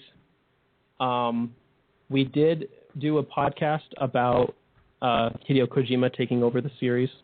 Yeah, I listened to that one. That was actually pretty good in terms of it. And I still find it as a big rumor to this sense, because I don't think he will. Because I don't feel that he has enough faith in what he wants to do with it. Correct. It's really just he wants the Fox engine to be used. And so he was just looking for other Konami IPs that they could use the Fox engine on. So he was just like, I wish someone would make a Silent Hill game on the Fox engine. Oh, look, Silent Hill by Kojima confirmed. Well, I don't know. I don't know how that happened. Yeah. But a lot of people do that. Like, oh, he's gonna do it. Oh, he's gonna get behind it. Yeah. And so there's definitely gonna be more Fridge Logic. I'm not done with that. I love watching movies and finding, especially movies that people love, and finding out ways that I can make them not love them. One of my favorite comments was on the Fridge Logic for Inception, and it said something like, every time Twin Perfect puts a video up, I hate something I thought I loved. But that's a good thing, though, because in the end, I've always said to people, with anything you can ever play with, if you're a gamer or if you're a film, opinions are subjective. Everyone has an opinion on something. Everyone does their own research and looks at things in a different way. But if there's something that you love, like for instance, a movie I loved to death that has been ripped to pieces so many times is Hudson Hawk. I'm never going to lose touch of it or lose love of that movie, even though it's considered a very bad movie in most cases. But it's something I hold dear, and I've always said to people, in the end, you need to look at this information, you need to resource this information and find everyone that you can find and any reference that you can have to this material to see if, you can bring it out there, which is what you guys did in Twin Perfect. Mm-hmm.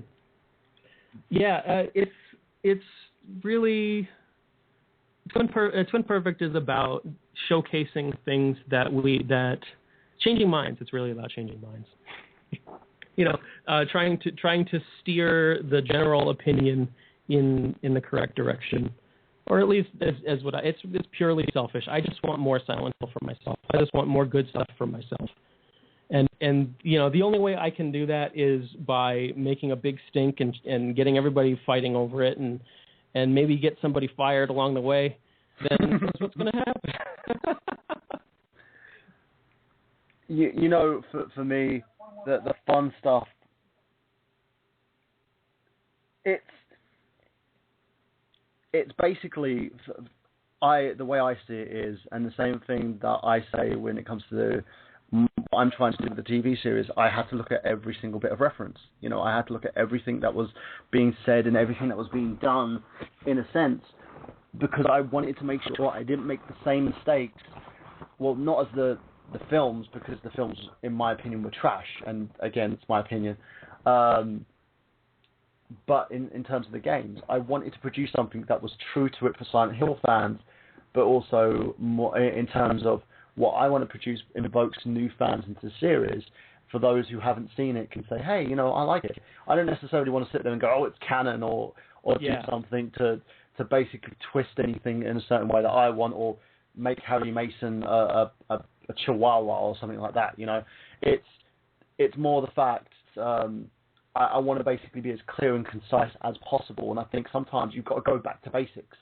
You've got to look at things with a simplistic eye and see what was so unique about the product in the first place. And one of the things that I looked at was basically, how you guys put this kind of plethora of information together, because you really did. You put all this thing out there.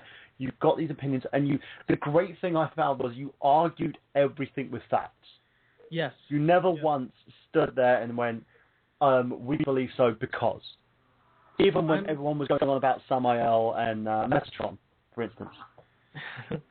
I'm glad you noticed that. I tried to make sure our scripts never had anything that could be really considered opinion. Like, it was, if it was an opinion, it was usually accompanied by some kind of concrete evidence.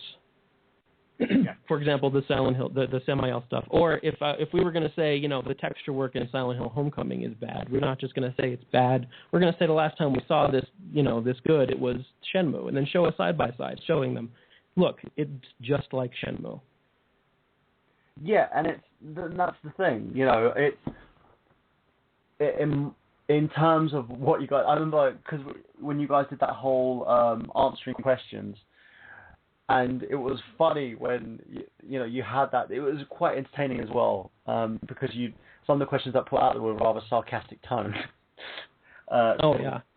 And you managed to back everything up, and the whole sort of theory of the cult having a name, and you guys backed up the reason why it was mistranslated, it was misinformed, and you came at it with as many core facts that you could prove, and if you couldn't prove it, you weren't going to add it, and that's right.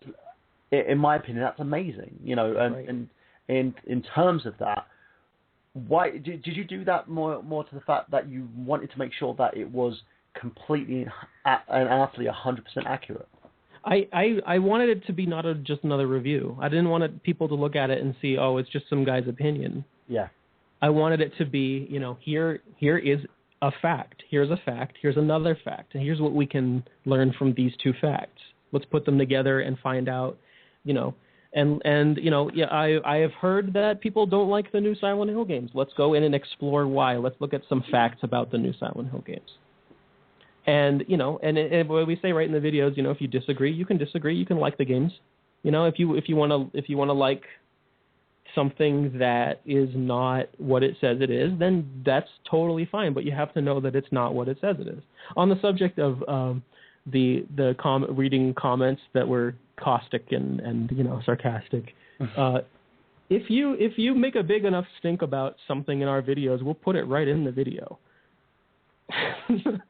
I love to quote all of the dialogue from Der Fujvar, all of his dialogue on the HD collection video and the Downpour video are straight from comments that we have gotten on YouTube and Facebook and in forums. He doesn't say anything that isn't from somebody out there on the internet. So, I can't watch Two Guys on a Couch anymore. That was a big complaint. You guys are just blaming Tom Hewlett. Everything that he says was if you make a big enough stink, we will put it in. We will respond to it. Mm-hmm. So, in terms of any the future reviews go, are you planning anything big in the next couple of months? Oh, something huge. Oh, actually, Versiris is here.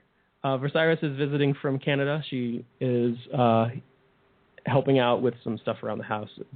We've had some troubles, but also because we're putting together a couple videos that are they're big news. I don't want to spoil anything right now. Would you like to talk to Versiris? Yeah, go for it. Okay, hold on. Come over here. Hello? Hello there. This is Michael Burhan. This is I Got Gameplay, the radio show basically, and we were interviewing Rossetter. He decided to pop you on, and I was asking him a little question about the future of Twin Perfect. So, Versiris is our newest member. After Fungo left, there was some, Versiris was always meant to come on to Twin Perfect. So I don't want there to be any misconceptions that Versiris is replacing anybody. Versiris was always going to be part of Twin Perfect. There was no evil secret plan that I concocted. Nothing like that. Definitely so not. you're like the Yoko Ono, basically. Yeah. Oh God. That's what people like to think, but it's not. It's not true. That's not the case. No. And so she's here helping me. Yeah. And I wouldn't be here if it weren't for I'm not here just because. I'm here because I have actual value to add to Twin Perfect. Yeah, and I saw what she could do with art and with her. She does video game streaming every once in a while, and I thought that she would be perfect for Twin Perfect. I'm a filmmaker and animator, illustrator, so I do all sorts of stuff. Yes. So triple threat there. That's awesome. She's bringing some huge skill to the Twin Perfect team, and it's already showing. The Fridge Logics have some graphics by Rossetter. Pretty much everything since she's been on has been our new bumpers by Rossetter. So. Mm-hmm. And there's more special things to come. Mm-hmm. I hope so, because in terms of the quality of your channel, in terms of the quality that you guys have put out, it's been amazing, and I'm a huge fan. I'm going to continue to support Twin Perfect, and I expect everybody else out there, including our listeners and everybody else who hasn't checked you guys out, because I'm going to be placing all the Twin Perfect links on the iBot Gameplay page for everybody to check out, because it's to me it's like it's going to sound crude, but it's like having a nerdgasm. You sit there and you listen to someone who basically is so apt, so logical about the way that you put things forward, and so damn entertaining at the same time. Well, thank you. I have to put it out. I've got to kiss a little bit, but myself. But it is, in my opinion, the truth in terms of what you guys have accomplished, and I see it, as I hope there's no slowing down, and that you guys continue to strive, because I wholeheartedly believe that the future is bright for Twin Perfect. Thank you. Because I know in terms of a lot of fans, a lot of people are just like, when they reference you, they reference the Silent Hill series, but there's a huge load of stuff on the YouTube channel as well that people can check out. So why don't we? Yeah, we're not all about Silent Hill.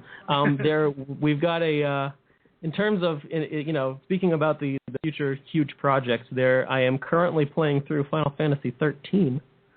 So there's that. That's a little hint. And also, we did say that we would do a Silent Hill video on every single Silent Hill project they released. So those are the only two hints that I can give as to what's coming up.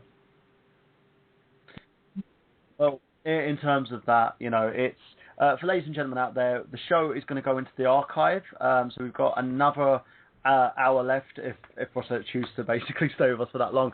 So if you want to listen in on the archive, you can do by moving over to our archive section once the show is finished.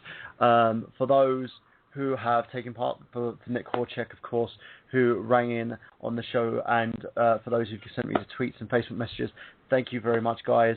And we will see you next week for those who check us out on the live streams, or if you're going to be following us on archive, we'll see you straight after this as I continue probing into Twin Perfect here, and also a conversation with Rossetter.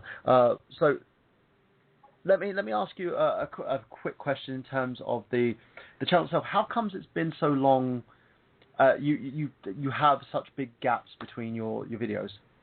Well, when it comes to making YouTube videos, there is a magic triangle. What's that? The magic triangle is you can pick two of these three things. The three things are video quality. Video length, meaning like a good length of a video. Yeah. Or frequent uploads. Yeah, there's frequency of uploads, video length, and video quality, and you can pick two at the sacrifice of the third one. There's a similar triangle for filmmaking. It's quality, budget, and time. Yeah. You can pick quality and budget, but you're not gonna. It's gonna take So with videos of the quality that we try to put out every single. We try every video we put up. We don't want to just throw anything up. Even if we've done a live stream of a video game, we're not going to just throw the stream up willy-nilly and just expect people to sift through and find. We're going to go through and find all the best stuff. We spend the hours sifting through the 12 hours of footage trying to find all the golden bits. Yeah. Because nobody wants to watch 10 hours of. Well, some people do, but we don't cater to them. But when you're making videos of the quality that we're trying to achieve, it takes some time, especially if you're juggling real life. So I can understand totally. As someone who does YouTube myself, not necessarily for a living, but more so as kind of a hobby and a way to sort of invoke my own views, there's always gaps between everything. It's one of those things. If people want good stuff, if they want you to be knowledgeable about something, it's going to take time. If they want you to stream out tons and tons of videos, you're going to end up basically sacrificing quality over quantity. Right. If you're going to saturate them, then you're going to end up saturating them with substandard stuff. Some people can put out a lot of videos very fast and their quality, but the video length is not going to be.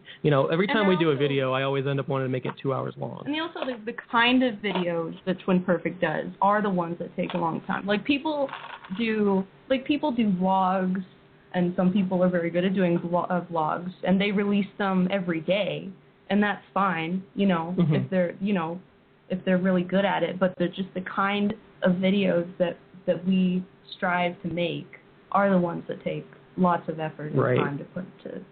Especially if it's a Silent Hill video, we have hours and hours and hours of research and cross-checking and facts and things to do. If it's a Fridge Logic, I have to watch the movie 7 times before I'm done, finding everything wrong with it. And so, in the case of the Kojima podcast, we were able to get that up the next day after the big news that everyone said Kojima was going to make the next Silent Hill game. But it's what it is. It's a podcast. It's not going to be an in-depth study of Kojima and everything Silent Hill. So. And there's really not much to study. It's just speculation anyway. Right. We're just commenting on speculation. So it depends on the kind of quality, the kind of videos and the kind of quality that we're working on. So it depends on the project.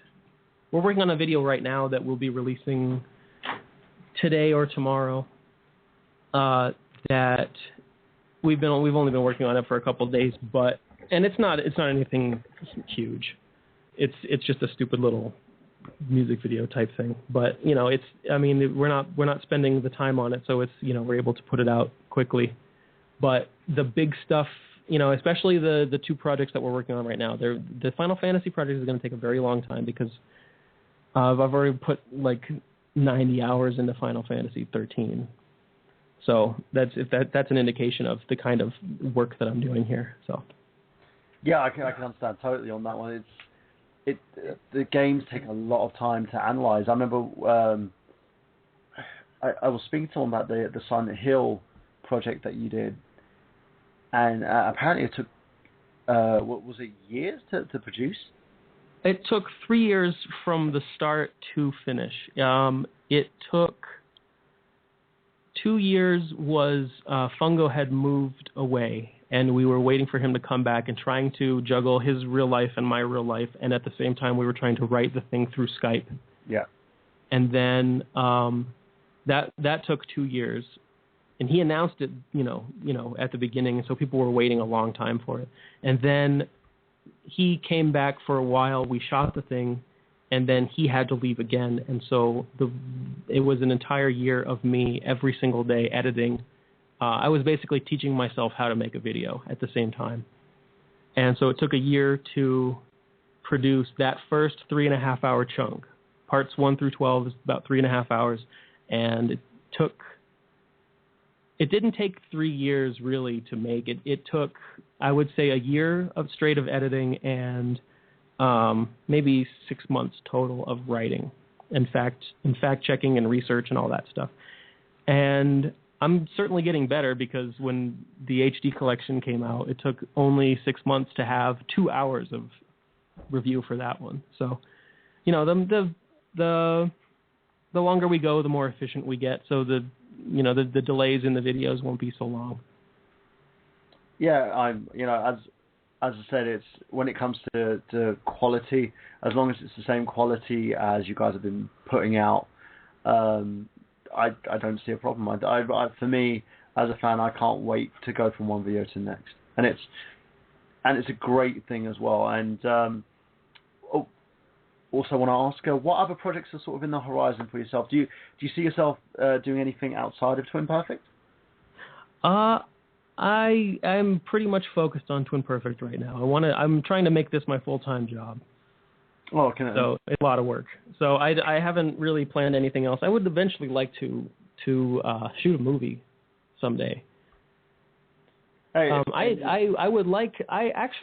like to do everything. I'd like to, I want to make a video game. I want to make a movie. I want to write a book. I want to make a TV series. I just don't have time to do any of it, so I have to focus. And so I'm really focused on Twin Perfect right now. Yeah, of course. You got to streamline. What? Last question, I think we're going to ask. What can you tell us sort of about you? What's in terms of when you're off the screens, when you're off of YouTube? Is there anything that you like to do? Oh, I love to play video games. I'm pretty much trying to make my entire life Twin Perfect. So Twin Perfect is what I do. Awesome. I play instruments, but I don't have any time for it, so I'm not very good. I try to get as much video gaming in as I can in between projects. Yeah, I can understand that totally. It is hard for a man like myself who I've got about a couple of projects sort of rolling at the same time. Mm-hmm. Having that kind of game time that I used to sort of take advantage of very regularly, it kind of now is something that I can't take advantage of as much, so to speak. And in terms of how would I say the next project, or actually in terms of where to find yourselves, of course as well. You do have the official site. Yes, twin-perfect.com. We're in the middle of an overhaul right now. We're going to update it and bring it up to 2014 standards because it's I don't know, when I originally designed it, I was trying to go for like a StarCraft main screen type thing, and I achieved what I was going for, but people don't really get it. So Rossetter is helping a lot. She's done the design, and she's doing a lot of the code right now. Yeah, so we're putting that together. You can find us on Twitter. Yep. At twin_perfect. You can find us on Tumblr. It's just Twin Perfect on Tumblr. twinperfect.tumblr.com. Mm-hmm. There's the Facebook, twinperfect.com/Facebook. My personal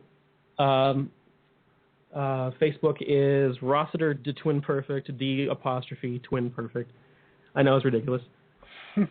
Vercyrus is up there. Vercyrus at Twin Perfect, or I mean at Facebook. Vercyrus has her own Twitter. I have my own Twitter. It's at the Rossetter. Hers is at